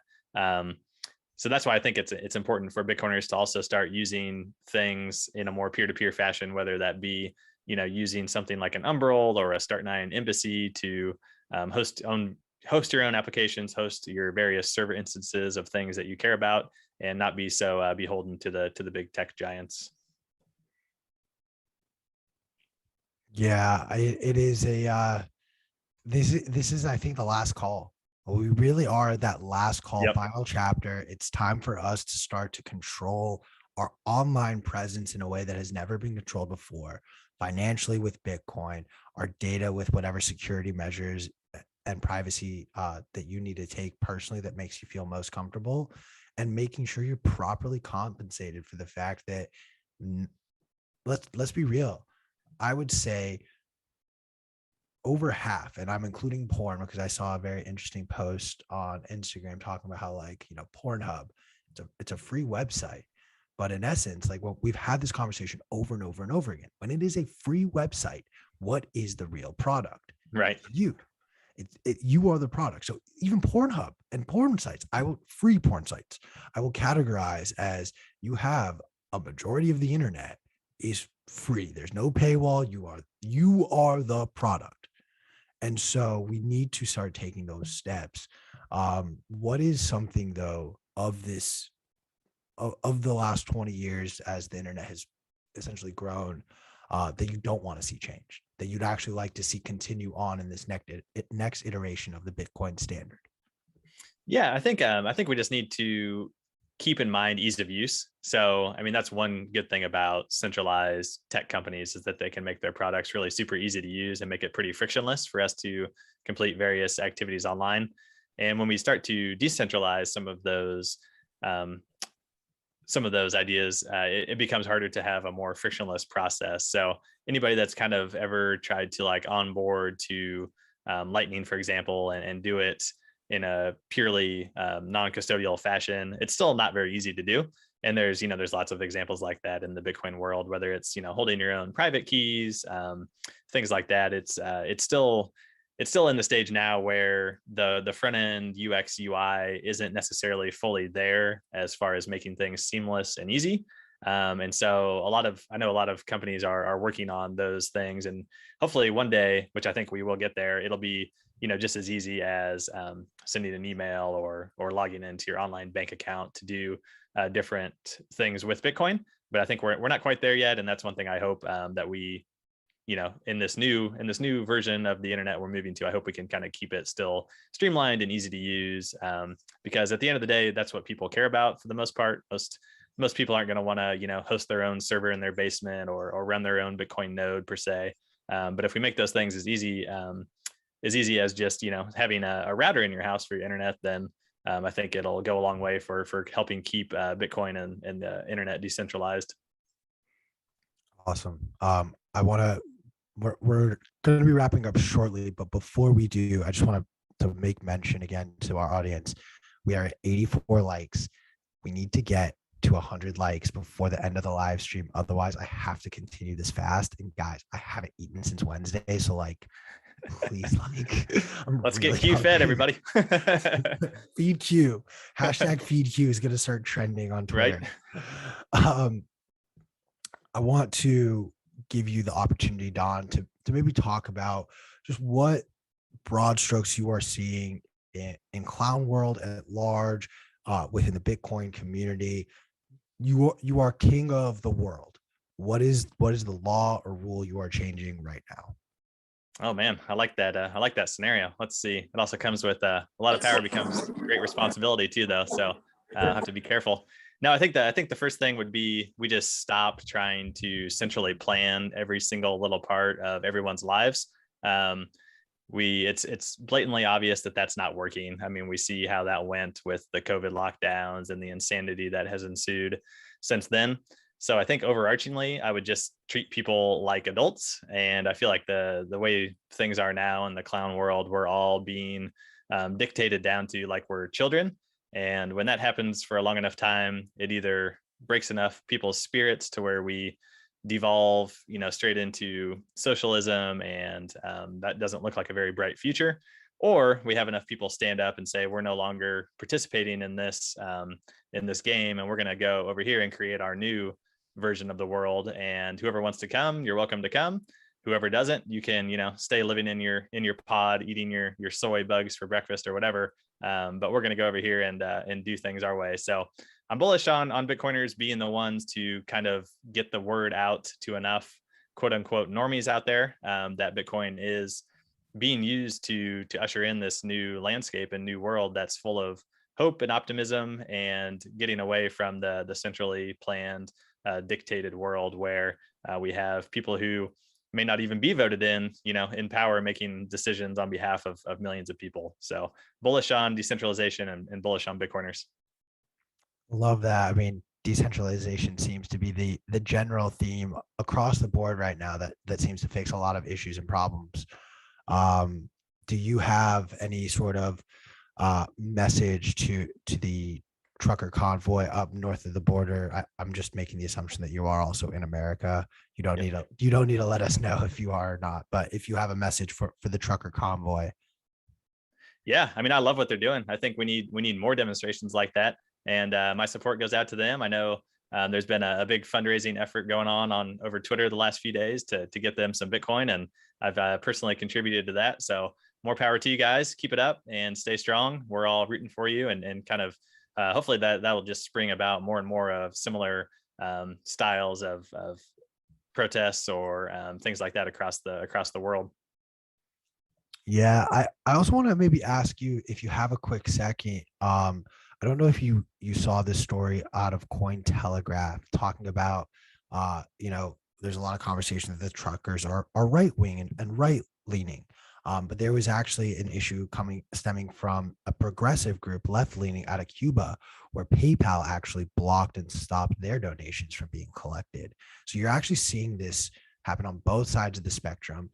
You're seeing it with two different companies. I honestly, when I first brought it up, it didn't even click in my head because I was still like a little half asleep. But like, this is Peter Thiel PayPal right now, and he would be, I mean, he's not dead, I know that, but he would be rolling over his PayPal grave if he knew that PayPal was, just stopping anything of this vein. Do you have any sort of, like, do you think the fact that this is happening on both sides of the spectrum just further validates the inherent flaw in centralization? For sure. And I think that that's really where the Bitcoin being censorship resistant really is time to shine, because Bitcoin is apolitical. It doesn't care, if you're left, right, center. It's for everyone, including our enemies, and people are going to use it whenever they see the opportunity for Bitcoin to solve whatever problem they're having. So I actually love that, both left-wing people, right-wing people, moderates, anybody can plug into the Bitcoin network, and it just works for everyone because Bitcoin is apolitical and it doesn't care. So I think that's just another feather in the hat of Bitcoin. And I think it's good too to actually see use cases play out where different groups are using Bitcoin for different reasons, because the last thing we want is for Bitcoin to be a polarized issue, political issue in the US especially, but across the world as well. We want Bitcoin to remain neutral, and we don't need, whether it's right wing, left wing, whoever, kind of attaching themselves to Bitcoin as their issue for political gain. So I think it's great to have Bitcoin being used by both sides of the aisle. Yeah, I want to mention something that I saw on our Twitch chat. I don't know, Hypestar, if you are still here or not. I feel you. I'm with you that sometimes, we see a little bit too much of extremism on both sides. I very loudly and proudly talk about the fact that I lean left in a community that tends to not. However, like I've said time and time again, I may not necessarily agree with Trump, but he has his right to say his thoughts and what he wants to say.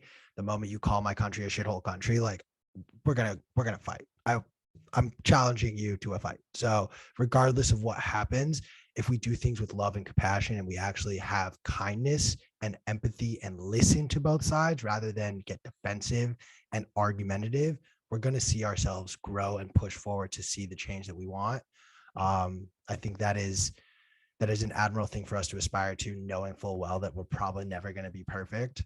Don, I want to give you one last chance. Let our audience know where they can find you. We've posted a link to the article that you've written. We'll post that again, but is there anywhere else our audience should keep an eye on you? Yeah, appreciate it. It's been fun. Yeah, just find me on Twitter. I'm KC_Hodl, and I'm also the co-host of a Bitcoin podcast called Orange Pill Addicts. So check us out there.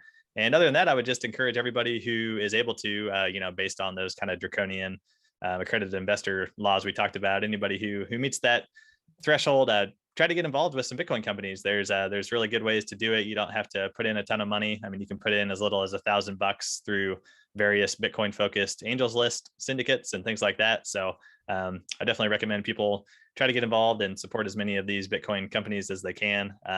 In my view, Bitcoin itself is going to succeed either way. I think we can speed up the path towards hyper Bitcoinization by supporting some of these Bitcoin focused companies. So yeah, that's it. Appreciate it, guys. Awesome. Well, guys, we're going to take a quick commercial break. And when we come back, we'll be joined by John Riggins and Alejandro to discuss some mining updates. In the meantime, if you haven't, be sure to use code YTMAG to get your Bitcoin 2022 conference tickets.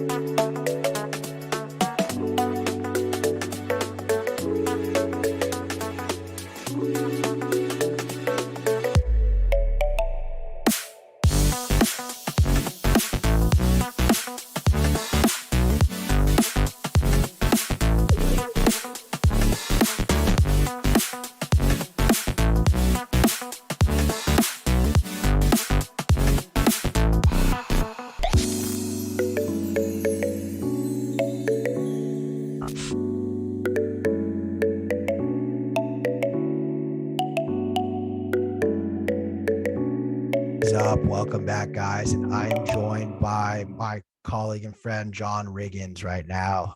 Alejandro is currently getting pulled aside at airport security. I feel for you, my friend. I've gone through that many a time, so we'll have you back on once they finish those pat downs. John, how you doing? You're muted. Doing well, doing well. What were your main takeaways from that last guest? That was an interesting discussion, I thought. I loved it. I'm a big, I aspire to be a VC type of person and player. We talk a lot about, the difference between crypto and Bitcoin. I thought that the way he articulated it could actually be something that's digested by Congress. So, we will see, but, there was the one key point that stuck with me the most was this difference that financial institutions see between crypto companies and Bitcoin companies, where it's almost like they're weighing the wrong things because they just don't know what to weigh. And it's a little bit on us to help guide them in the right way. And whether that means us within this community, helping it grow, helping the businesses within this community flourish, or just helping to educate people to think a little bit differently or more openly. I don't know if there was anything that really stuck out to you. Yeah, no, I agree with you there. And kind of the last piece of discussion around kind of the political nature of some of the stuff and how we can kind of depolarize some of this, I think stuck with me too. Yeah, I mean, look, if Bitcoin can fix everything, it surely can fix, I think, Clown World.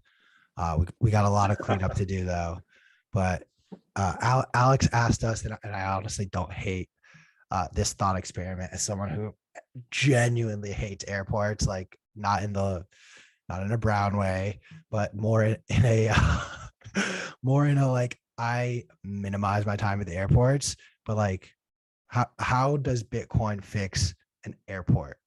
From the issues with ticketing, we see the fluctuation in ticket prices nonstop. You don't actually have a competitive market there. You have this centralized control and frankly a government backing these companies, where you see, I don't know how many billions of dollars got injected into these companies, and then meanwhile I have to pay $30+ each time I want to fly my snowboard somewhere, not to mention a cutoff.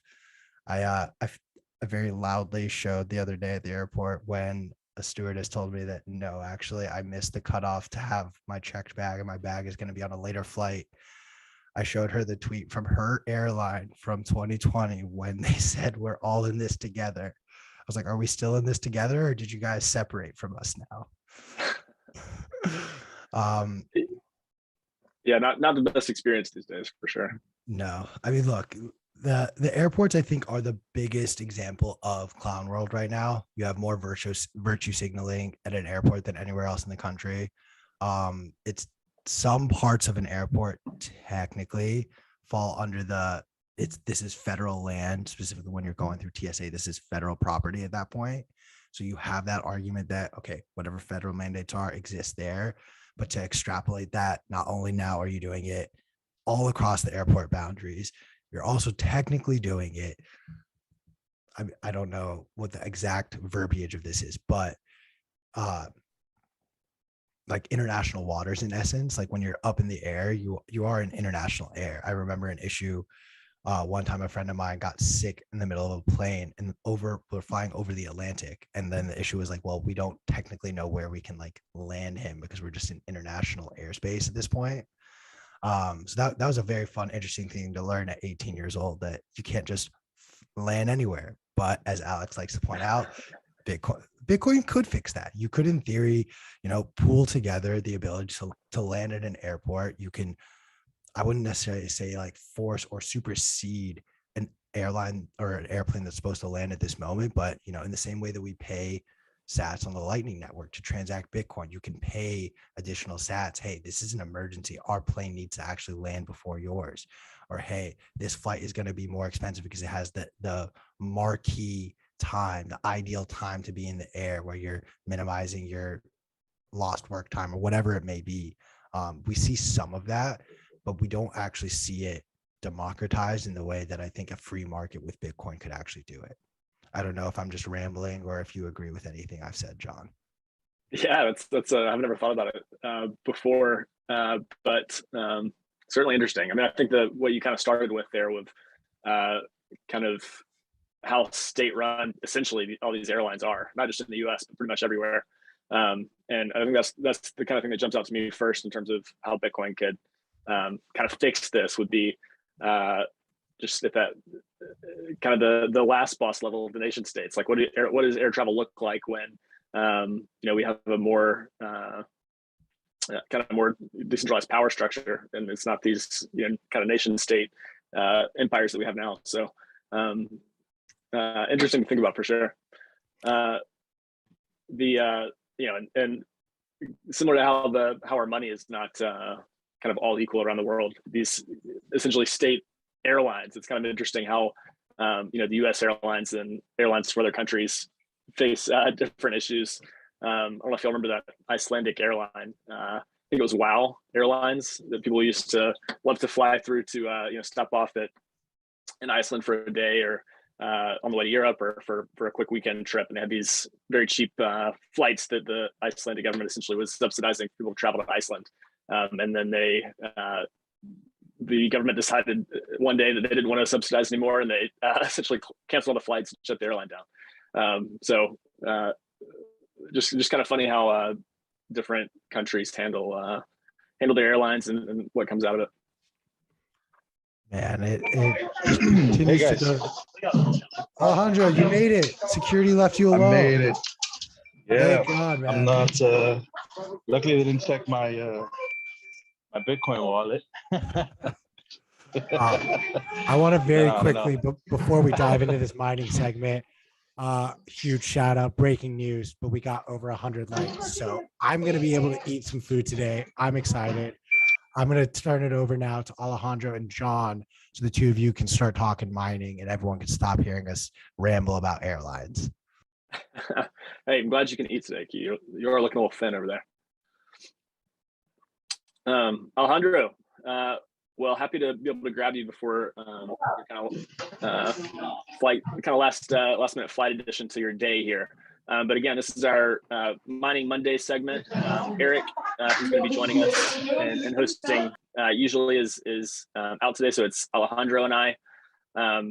Alejandro, for the folks who didn't catch last week, can you briefly intro yourself one more time here? Sure. Currently doing consulting for my own consulting firm. Been in the Bitcoin mining space for 5 or 6 years now. Worked at was co-founder of BTC.com, big mining pool, and also vice president of Poolin, another large mining pool and mining farm operator. Yeah, and now I advise farms and pools and Bitcoin miners, and I sell machines and containers. Anything to do with mining, I do. There we go. Basically. And Mining Monday's co-host now, which is great. So want to go through essentially kind of how we did it last week. Want to look at kind of some of the mining stats, current mining stats that we have, and then talk about some current events with you. I guess to start with, kind of just the current hash rate. We had a difficulty adjustment in the last week. So in that we had kind of a small adjustment. Any comment on just that stat here, Alejandro? Kind of last difficulty adjustment. What you're hearing? The difficulty adjustment. If there's no real or excuse me, if there's no large different change in percentage, then basically there's nothing really to talk about. That just means miners didn't shut off, or miners did not. There was not a lot of miners buying new equipment. It's good. Like it shows that the Bitcoin mining network is still strong, has the same amount, basically the same amount of hash rate as last time. But aside from that, there's not really much we can speak about, in my opinion. Cool. Back in kind of this insights page that we were looking at last week. I'm unable to share my screen at the moment, but we're also talking hardware and kind of profitability of different hardware that's on the market now. And Alejandro, I know you are in the process of putting a lot on the market with clients in the US and other places. Any comments on kind of what the hardware market looks like? With anything insightful over the last week that's worth noting? Well, yeah. Last week was actually quite entertaining in the sense there was this new miner that came out of nowhere. Turns out it was, of course, we still haven't, it's still not, in my opinion, it's 100% a scam, this new machine. Actually, they copied the image from another, I think it was an AI machine from another company called Caspera. So yeah, so I mean, immediately when I looked at it, first thing I noticed, I didn't know these guys. No one knew who they were. So that's always a big, no one knew who they were, not only I, but everyone. And the like how strong it was and how much of these machines were bought by other mining farm operators, according to the press release, points to someone having, I think 400 megawatts like in mining power just sitting around. So that doesn't happen, 400 megawatts. You hear about it in the mining industry. Someone's going to go and build something that's 400 megawatts large. So yeah, a lot of red flags. Also, the team seems to be a couple guys. I've never been in the mining industry. I don't know. I think I read something about, something just, they were other industries unrelated. So yeah, you in the industry, we have to be very careful. I've seen this happen where like a new machine is released just out of the blue, and it turned out to be scams. So that's why I'm very I'm very hesitant and very critical when it comes out to new miners. So anyway, yeah, that's the. Aside from that, you have the really cool S19 Hydro that came out with that. That was not a week ago, that was a couple weeks ago, which is really badass. The main is able to produce really good numbers. So there's a lot of sales of those going on right now. The only thing about Hydro is that you have to reconfigure your mining operation for these machines. They're different. You require a whole entire different setup than, let's say, a normal machine. So it's difficult to. It's not difficult, but it takes more money than you would expect to change to a different machine. Got it. Yeah, and so I want to dive in a little bit more on both of those items. So this new miner did stir up a lot of controversy. Let's talk a little bit about kind of past times where miners out of nowhere have come out with new, better hardware and kind of the marketing. What's another example of something that raised red flags and turned out to be something that was scammy?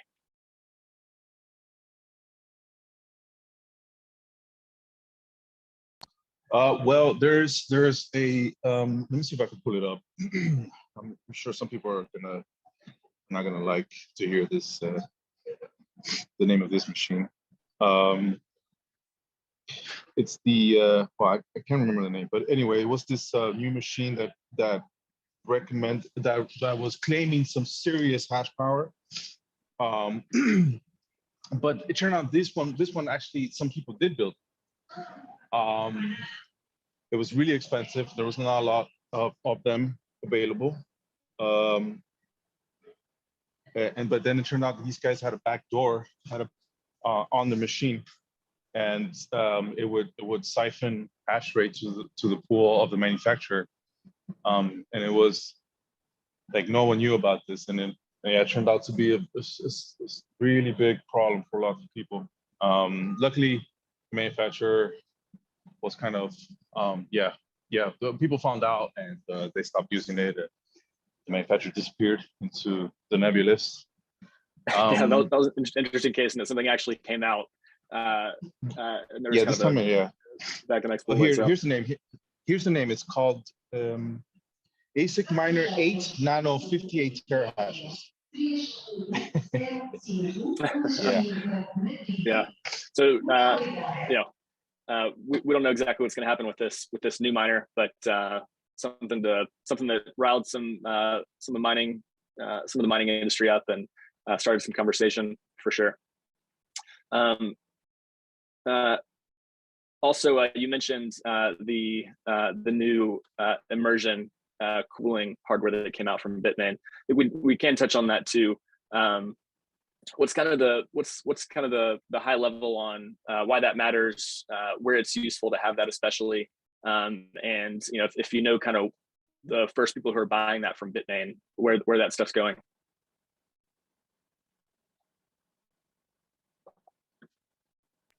Yeah. Well, it's actually going everywhere, to be honest with you.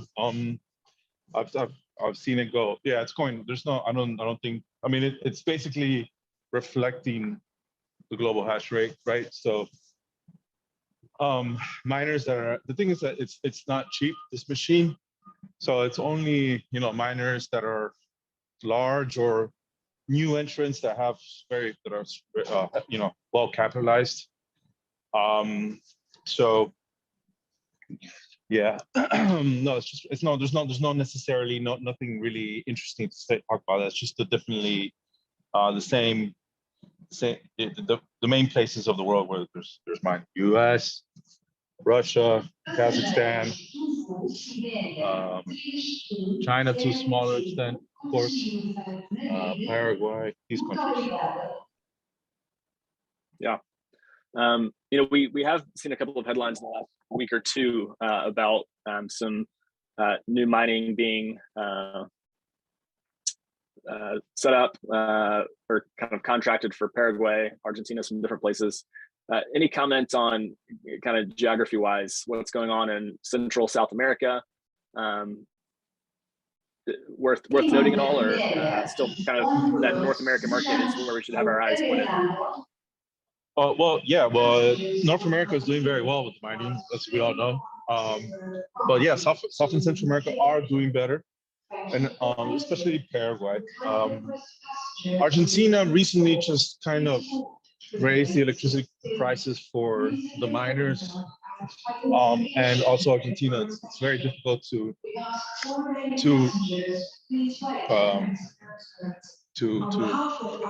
bring the machines into the country.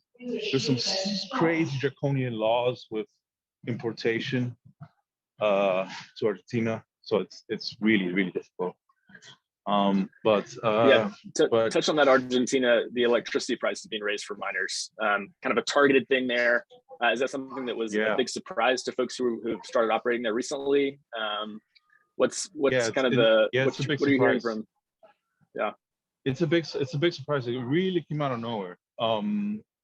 There's not a lot of mining to begin with in Argentina, again, because you can't really import any of these ASICs. You can import GPUs. So there is mining, but there's shitcoin mining. But yeah, it was really out of the blue. And it's very not good. I do not understand what the reason is. Like I don't think it's the right approach, of course.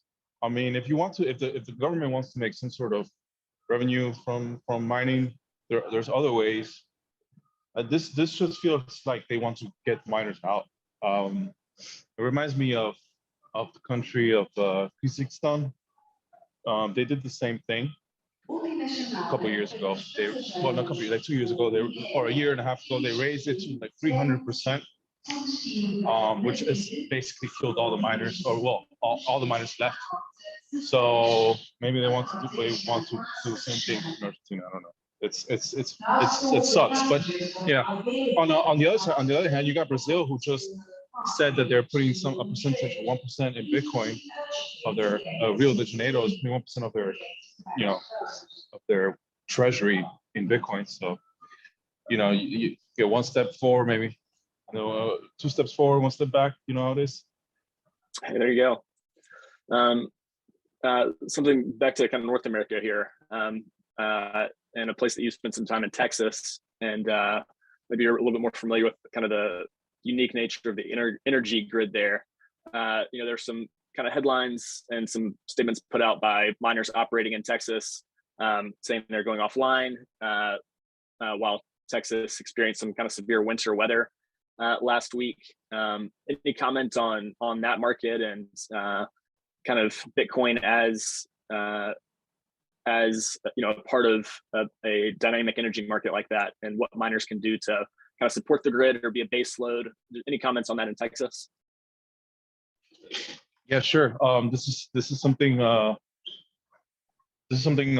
Texan miners have been discussing and planning with local government authorities and the electrical companies and grid ERCOT for a while now, and it looks like finally they're going to be able to test it out. It's well, not test it out, but just do it. Essentially, what they do is they have an agreement in which they can lower the voltage of the mines or turn off the equipment completely, whatever it is, in order to, if there's a high demand from residential, then the miners can essentially turn off. That's it. But the good thing is that the whole base load argument is that the whole grid has if you have to turn on new electrical generation, sort of like gas or whatever, coal or more, in order to meet the demand, it takes a while and takes a lot of money. So the miners create a sort of base load where it's just more efficient for whenever there's a huge demand spike. And the added thing there is that not a lot of factories, I don't know, top of my head, I don't know of any that are willing and are actively trying to promote this sort of sustainable grid usage, and actually improving the health of the electrical network. So it's amazing. It's another amazing phenomenon that Bitcoin has brought to the world. Bettering the health of electrical grids. Who would have thought? I would have never thought when I started mining with GPUs in my living room. Yeah, for sure. It's pretty amazing. And then we were able to see that actually in practice over the last week in Texas. It sounds like things work pretty well. I know you've kind of worked with large miners coming over from China to enter that Texas market. It sounds like most of the kind of work between the government or kind of the energy grid there and miners has been with publicly traded North American companies. At least that's what's been public. Or any of the kind of large, more private miners coming over from China and other places, are they also working with the grid there? And is that something that is kind of statewide? Do you mean in China or in other countries, or do you mean the Chinese Texas. miners in Texas? Oh, yeah. Chinese miners that have moved to Texas, are they also working with the Texas grid in this way? Yeah. I don't know personally of any of them who are, but I would imagine they would be. I mean, it's like, again, what I do know is that the Chinese miners have been helping, or like they have been hiring locally, so helping their local communities where they come in. So I would assume they were probably doing the same thing, but I can't comment as to if they're doing it or not. Yeah. Maybe we kind of want to hit on some of the other stuff you're kind of seeing on the ground there as you help folks deploy around the world. What's kind of the outside of North America, what's kind of the hottest spot right now where people are looking, and what kind of, have you seen anything interesting in terms of the types of companies that are looking to deploy, whether it's governments or non-Bitcoin native companies? Anything to report there over the last week? Yeah. Well, so I have a let's say an intuitive feeling that Belarus might be coming in strong. I know of lots of new mining operations popping up, springing up in Belarus. Belarus seems to have excess energy that is not being used. So yeah, I think Belarus could be. I imagine Belarus would also make it legal. They said that they're gonna make they're looking into making something legal. I forgot what it was, but I can imagine big mining will be looked at by the government there if it's not already being looked at. All right, Belarus. The a country that was maybe kind of a hot spot for people to move hash rate from China and from other places. Kazakhstan has had kind of an up and down kind of trust issue with the government and how Bitcoin mining is going to be regulated and allowed there. Any comments on how that has developed and where it sits now? I know you have some close friends who are large miners in that in Kazakhstan. Just want to hear an update on what's happening there.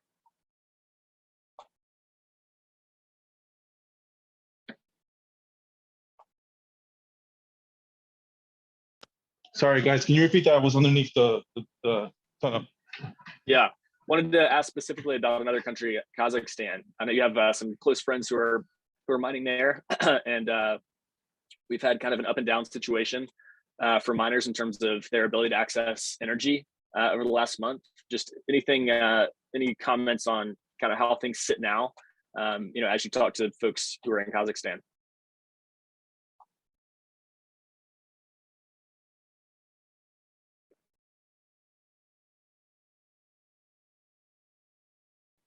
Hey, Alejandro, can you hear us? I think we actually lost him. Oh, there he is.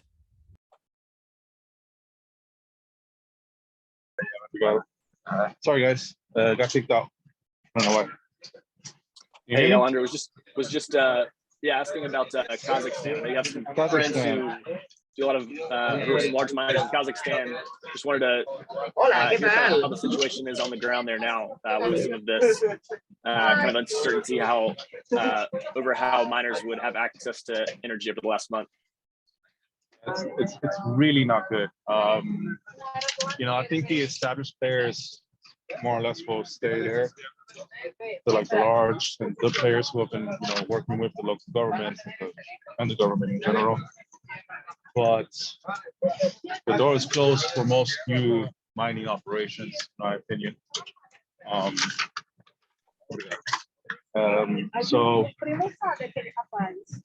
it's not good, and I feel quite sad to see, especially for my Chinese colleague friends who were mining in China and they had to stop, and then spent a lot of money and time to move to Kazakhstan, and then 3 months in, the same exact thing happened. Well, not the same exact, but a similar situation happens that ultimately makes them have to turn off their equipment again. So yeah, it's kind of a sad moment. But as we can see, the global hash rate is only increasing or staying stable with very small percentage changes. So even though Kazakhstan, some of the mining operations are off, it's not really putting a lot of it's not really changing the mining landscape that much, because just from my analysis, it points to the fact that someone somewhere is turning on new machines or expanding, which is what I see from sales of equipment and containers and everything is happening everywhere. It's crazy. It's expanding at a crazy rate. I don't. Maybe in 2-3 years it's gonna be. If it's almost into mining, I think it would be a good idea to do it now rather than later. Because in 3 years it's gonna be, more difficult. The established players are gonna be entrenched. So yeah, if you want to jump into mining, do it now. Okay, and. So not looking great for new entrants into Kazakhstan, but looking good in your mind overall for new entrants in the market now. Another kind of country in that region that's been in the news a little bit, Russia. I know Putin had some comments on Bitcoin mining in the last couple of weeks, and you may have commented on them yourself. I've been talking to folks. What are your thoughts on what's happening in Russia with Bitcoin mining? Yeah, well, that's why I think Belarus is actually going to make mining legal. That's not the main reason, but that's one of the reasons why I think it's going to become legal in Belarus, because Russia and Belarus share very, they're very strong ties, economics, culture, governments. So that I think that's the reason why I believe this is happening. But yeah, Russia is growing at an alarming rate. We're seeing also Mr. Putin himself talking about Bitcoin mining being legalized. It only makes sense. It's a new prosperous industry that brings in jobs, it brings in outside investment, and it creates money that is not controlled by any body, by anyone, by any government, by any central bank. So I don't know. In my opinion, I see lots of just pros for doing it in any country. I think people are starting to get smart about it, about what Bitcoin mining really means. And yeah, we see very strong, powerful people getting to that boat. Russia is a really good country for mining, because it's cold. There's a lot of energy. And there's also competent workers, a lot of well-educated people. So it's a good place. Yeah. You mentioned how kind of the weather in certain parts of Russia is good for a mining operation. Another place that you've spent some time, and I'm not sure you have any direct comments on this, but wanted to check with you on what's happening in the Middle East, and obviously a different climate. We talked a little bit earlier about how immersion cooling hardware is progressing. What are your thoughts on kind of the Middle East and Bitcoin mining's prospects there? What are you seeing? Yeah, well, I'm seeing interest in the Middle East as well. Now the Middle East has a whole different set of challenges. Primarily the heat. That's a difficult situation. Miners can run hot, but miners already run hot. Like mining equipment already runs really hot. If you add like a very hot environment, it's gonna get too hot. So you have to have, a lot of people are recommending to use immersion or hydro in Dubai or the Middle East or wherever it is, Oman, a lot of countries over there. The only country I haven't really heard a lot about is Saudi Arabia. I don't think the government likes Bitcoin that much. But yeah, so there's a whole different set of challenges. You have to use much more expensive equipment to mine in terms of like containers or just set up immersion. An immersion setup is going to cost you 3 times as much than a normal air cooled setup. So yeah, it's a whole different setup. Yeah. Something interesting that we're kind of finishing with is the cost of setting up something, just kind of a traditional setup versus an immersion cooling focused setup, and the setup cost there. Can you elaborate on kind of what that looks like, kind of the OpEx required? Yeah, sure. So I'm actually on my way right now to go to an immersion cooled mining farm in Spain. Believe it or not. Okay, in Spain. Yeah, who would have thought? And you can eat paella and mine Bitcoin all in one go. So the immersion, you have to the cost of the immersion liquid, the cost of the tank where you put the miners in.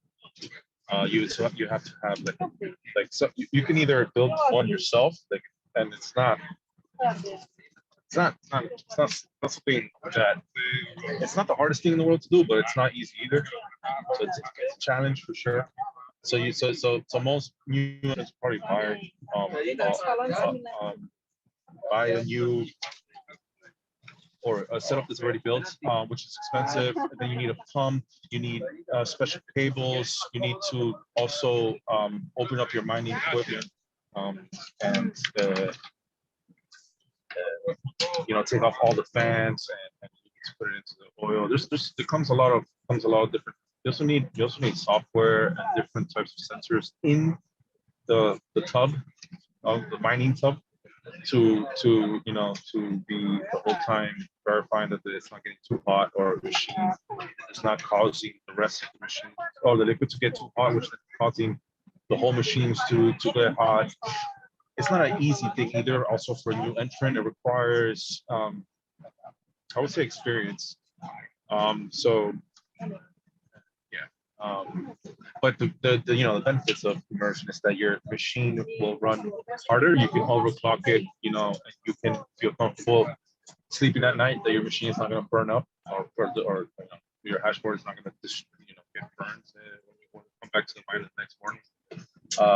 And the rig is going to be able to last, like I'd say, probably for sure 1 year longer than its natural life. But if you take care of everything right, it can last probably 2 years longer than it should. See, that's the benefit. One of the reasons is that the equipment is running at a constant temperature. That is what the miner wants, right? That is what the mining equipment wants. The problem with air cooled is that there's variations in temperature. You have the machine running during the day, which is much harder, and then it comes at night, which is much cooler. That expands the machine because that's how it works, physics, which over time destroys the microchip, the ASIC chip. So it's not good for it. That's one of the main reasons. But there's a lot of other. Yeah, good stuff.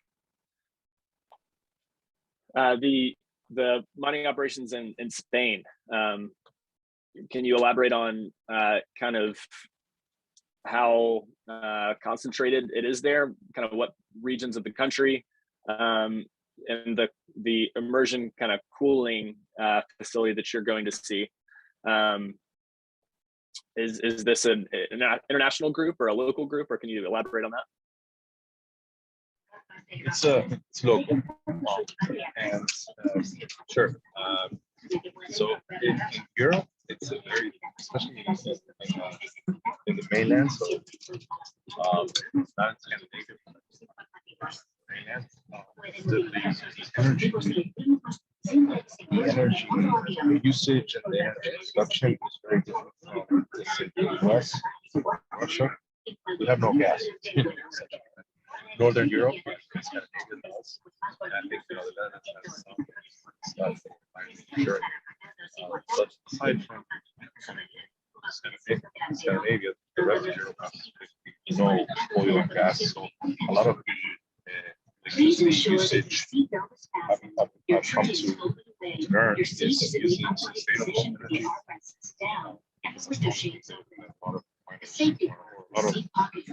Hey, Alejandro, we're having trouble hearing you. We may wrap you here. Thanks for joining this week. Thank you, Alejandro. Thank you. Thank you, Alejandro. We know it's a little tough right now on the plane. We hear them walking you through all of the security guidelines. Make sure you're paying attention to the upteenth time. You've heard all of the same things about your seatbelt and whatnot. John, while I still have you, I want to sort of share some breaking news that did occur while we've been live. We haven't been able to touch on yet, but it's been made official and we'll start trading tomorrow. Valkyrie has announced, and it's been confirmed, their mining ETF that will trade under this ticker symbol WGMI will be launched tomorrow. I'd just love to get your thoughts on what this could mean for the mining industry and just Bitcoin at large. Yeah, how about that ticker symbol? They tend to get some interesting ticker symbols. I mean, I think it's big in terms of kind of ease of capital flow into kind of the mining, these publicly traded mining companies. It's you know, anytime you're managing money and you can deploy into a basket of things that are put together by someone who's trusted in the industry. I think maybe you feel a bit better about it than picking individual companies in the mining space. So I think it's big. And the Valkyrie team, really great team, great background. Some of them are based here in Nashville, actually, and they kind of have a great vision for using the public markets to kind of ease access for institutional money into the space. And so these ETFs are I think, a great play. I love that. It's going to get a lot of the casual investors. We always say, for those who are not involved in Bitcoin, just buy a little bit and then you slowly start to get like sucked in. This is very much another example of, you're going to see people who just are not interested in owning Bitcoin directly. You're not going to make it. You also are going to have people who maybe have a lot of funds tied up in retirement accounts who have wanted to get exposure into Bitcoin, who can now get it in a different way. I know people will very loudly and famously say, like, stock pickers are a dime a dozen in a bull market and nowhere to be found in a bear market. I still believe for now the equity markets are in a bear market. An ETF like WGMI, this mining basket of goods, if you will, gives you exposure without being overly concentrated in just one of these companies. That said, my little tip to any of you guys watching right now, if you guys want to see if you're a better stock picker than those traders over at Valkyrie, buy some shares of Valkyrie in a portfolio, then pick whichever one of these mining companies that you think are the best out of the basket that is under Valkyrie's ETF. You will now introduce more volatility in your portfolio than Valkyrie's ETF. So that means if it draws down, you will lose more than Valkyrie has lost. However, if it goes up and your picks are right, you will actually have better gains at the end of the year than Valkyrie's ETF, strictly based on a portfolio with only Valkyrie and stocks that are in Valkyrie's ETF. John, I don't know if you had any other sort of takeaways from what Alejandro was saying or what you were able to catch. I thought it was very interesting what he was sort of talking about as far as Kazakhstan, and just sort of how it almost seems like it's dried out there and miners are looking at new locations. You seemed almost surprised that he was headed to Spain. I don't know if you have any thoughts on any of these topics. Yeah, well, I guess the situation in Kazakhstan is kind of one of the reasons we've seen so much movement to North America and to kind of what are seen as more stable government kind of interactions with energy grids. So that was tough to see for a lot of the folks who've put money into Kazakhstan recently, and kind of the uncertainty there is what you want to avoid. So you see people coming to the US for maybe higher rates, but more certainty. I think Spain is one of those spots where you have certainty and kind of with the market the way it's been this year, you can profitable there, even if there are higher energy prices. So I think it's interesting that it's an immersion cooling facility that he's going to. I think that's something that we'll be able to see more of, and climates that aren't as cold as that technology gets better. So I think that's an exciting thing for kind of the future geographic distribution of hash rate. So I think that is interesting. I know we didn't get a chance to really talk about this with Alejandro. Maybe this is something we just save for the next time we have some mining segment, but what effect is the supply chain issue having on your thoughts as far as the mining sector goes right now? This was something that Sam Rule brought up on Deep Dive a couple weeks back that's really stuck with me. Yeah. Well, the line for chips and where miners, miner manufacturers sit in those lines with existing contracts they have, boundaries, and what those contracts will look like in the future.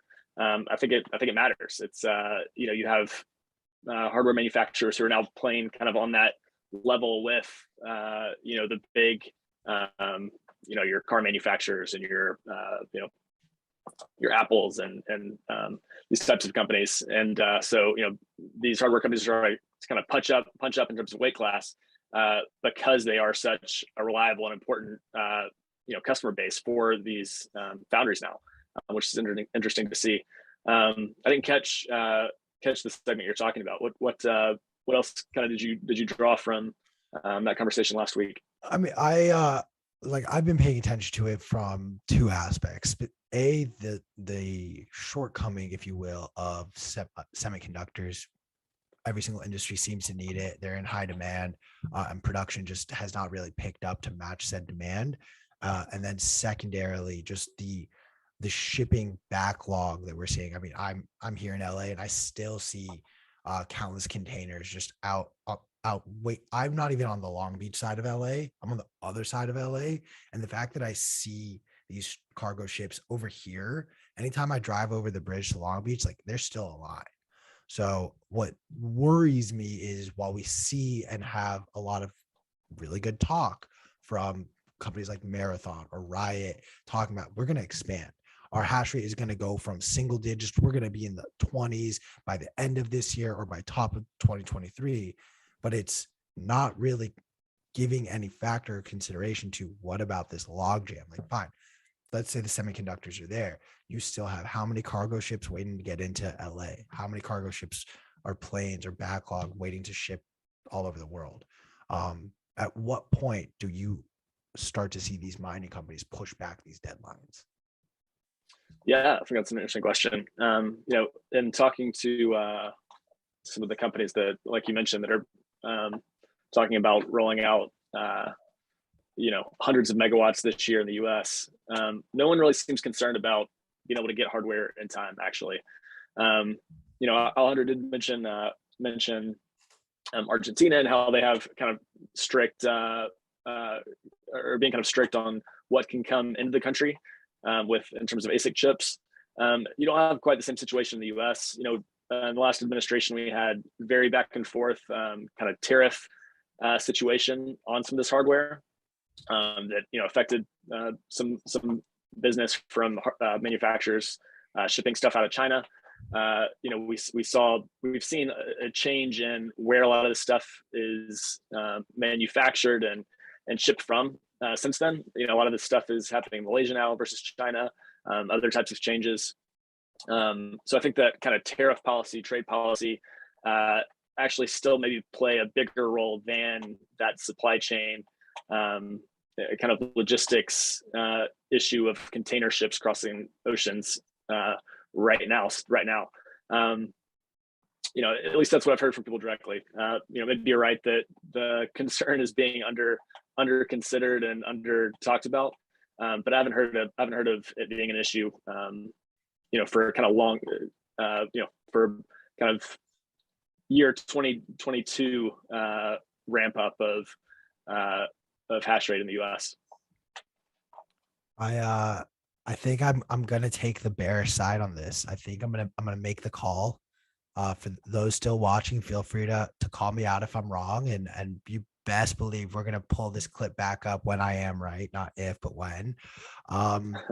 Those earnings reports that are gonna happen in 3, 6, and 9 months, when companies like Marathon and Riot start to pull back on their forecast of what their hash rate was expected to be, as the industry, as Wall Street specifically learns more about what the hash rate means and how valuable that is versus how much Bitcoin you have versus how many miners you have, what your hash rate is becomes of utmost importance as far as valuing these mining companies. When they start to say, oh, actually, you know what, we're not going to reach our target for a 6-month delay. Actually, it's going to be a 4-week delay, whatever. Wall Street doesn't like delays. Wall Street does not like to be told, oh, wait, actually, our forecast was wrong. And we are going to be in for some steep corrections when those happen. So I'm going to make my claim now that some of these companies will not. I hear you, John, that, some of these supply chain issues may be a little bit exacerbated. As a shareholder of Taiwanese Semiconductor, like, I'm excited to see them break ground in Phoenix. I'm excited to see new chip foundries get built up here in America. Intel getting invested into the game is great. And, I welcome being wrong at this. My portfolio does as well. But I also I want to be cognizant and aware of what a larger issue, just the way Wall Street likes to trade off of news more than actual results. Yeah, I mean, well, the kind of, so the context of what you're saying, I think is interesting in terms of kind of how this is all going to be public information this year, right? All these mining companies that are now being watched by Wall Street analysts and are going to be giving updates every quarter on their projections.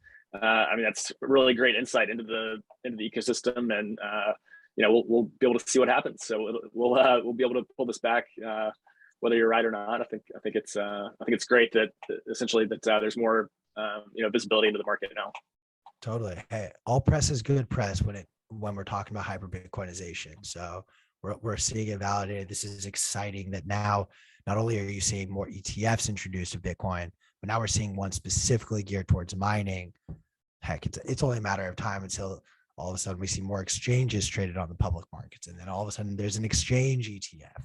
I recently noticed on E-Trade, you can start trading cryptocurrencies. And as I dipped into it, it's not actually trading cryptocurrencies, but it's, they've listed out all of the public miners and all the other public crypto stocks, if you will. So it is interesting. Like I've said this time and time again, there's too much money now. There's way too much money in Bitcoin, in crypto at large, sorry, but it's true. There's just too much money in these markets for regulators to just say, nope, bye. We're cutting you off right here. Fine. I welcome it. I welcome any sort of ban from any country because, again, all press is good press leading towards hyper Bitcoinization. There we go. Well, I agree with that for sure. Awesome. John, what are you most excited for about Bitcoin 22? Bitcoin 2022. I'm excited to see everybody in person in one place. I mean, the kind of vibe last year, I think, was something that we hadn't quite experienced before, and I think this year's going to be bigger and better. So, specifically on mining, I know that the conference is going to include one full day of kind of mining conference within a conference on April 6th. And so if you're interested in kind of that Bitcoin mining ecosystem specifically, definitely make sure that you get that industry pass ticket and are there on April 6th. And there'll also be a Bitcoin mining only track, stage and track on the 7th and 8th. And so really a great spot to really meet the people who are kind of moving the industry forward. I know the CEOs and executive teams from all the large public miners, all the less known private miners will basically be there, and we'll be you'll be able to meet and kind of talk with folks who are kind of at the cutting edge of everything. So especially if you're interested in mining, it's going to be the place to be. Look, I keep hyping up Industry Day from the aspect of like get a job in Bitcoin, and here's yet another reason why Industry Day is so valuable for those who want to start their own mining rigs, who want to really dive into mining.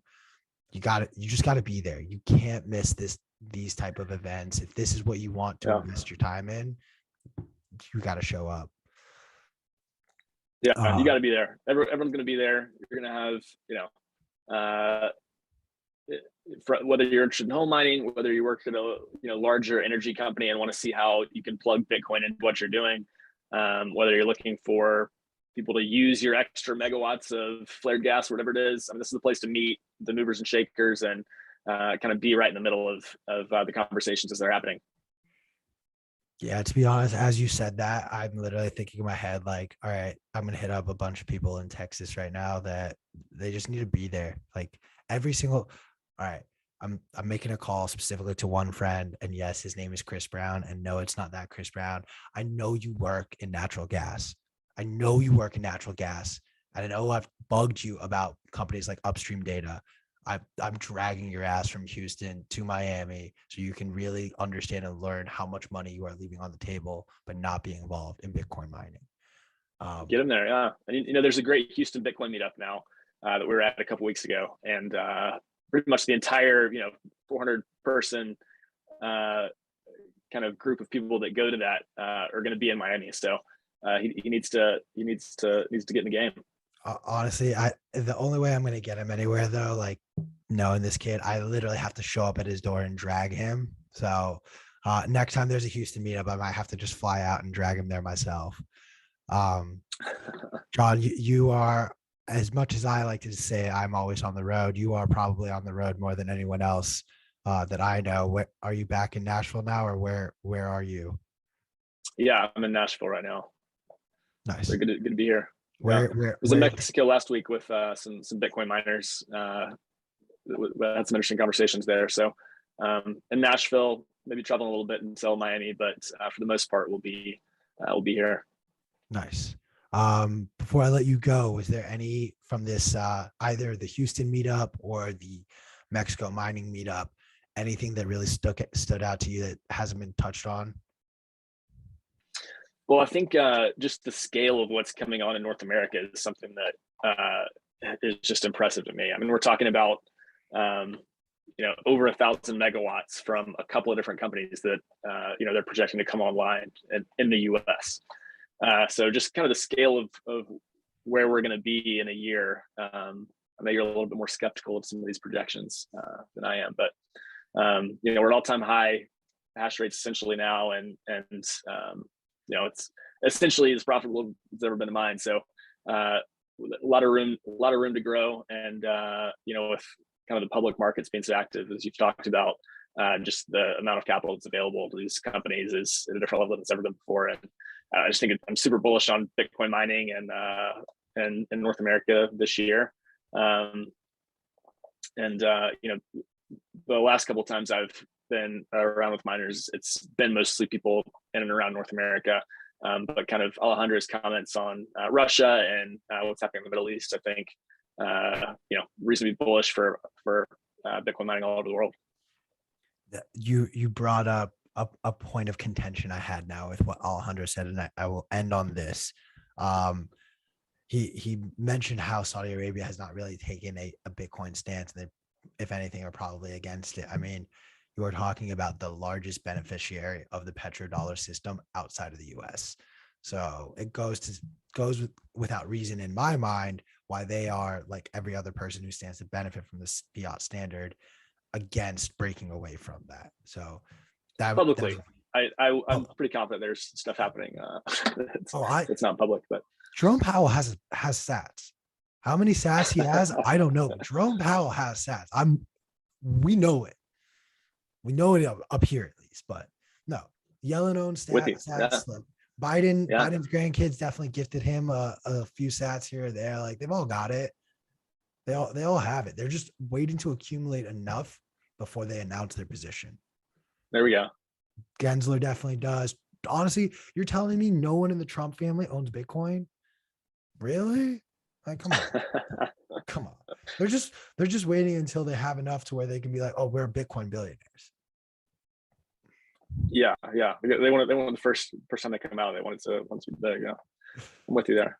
Yes. Joe Biden's son also definitely has Bitcoin. Yes. Yeah. Like give me like, again, Jerome Powell, Janet Yellen, they definitely have sats. They may not even have a whole Bitcoin, which low-key I kind of love if they are technically plebs like us, but well, not all of us, but if they are plebish in that nature, or if they're just like, yo, we really messed up the money printers, just put it all in Bitcoin, but don't tell anyone.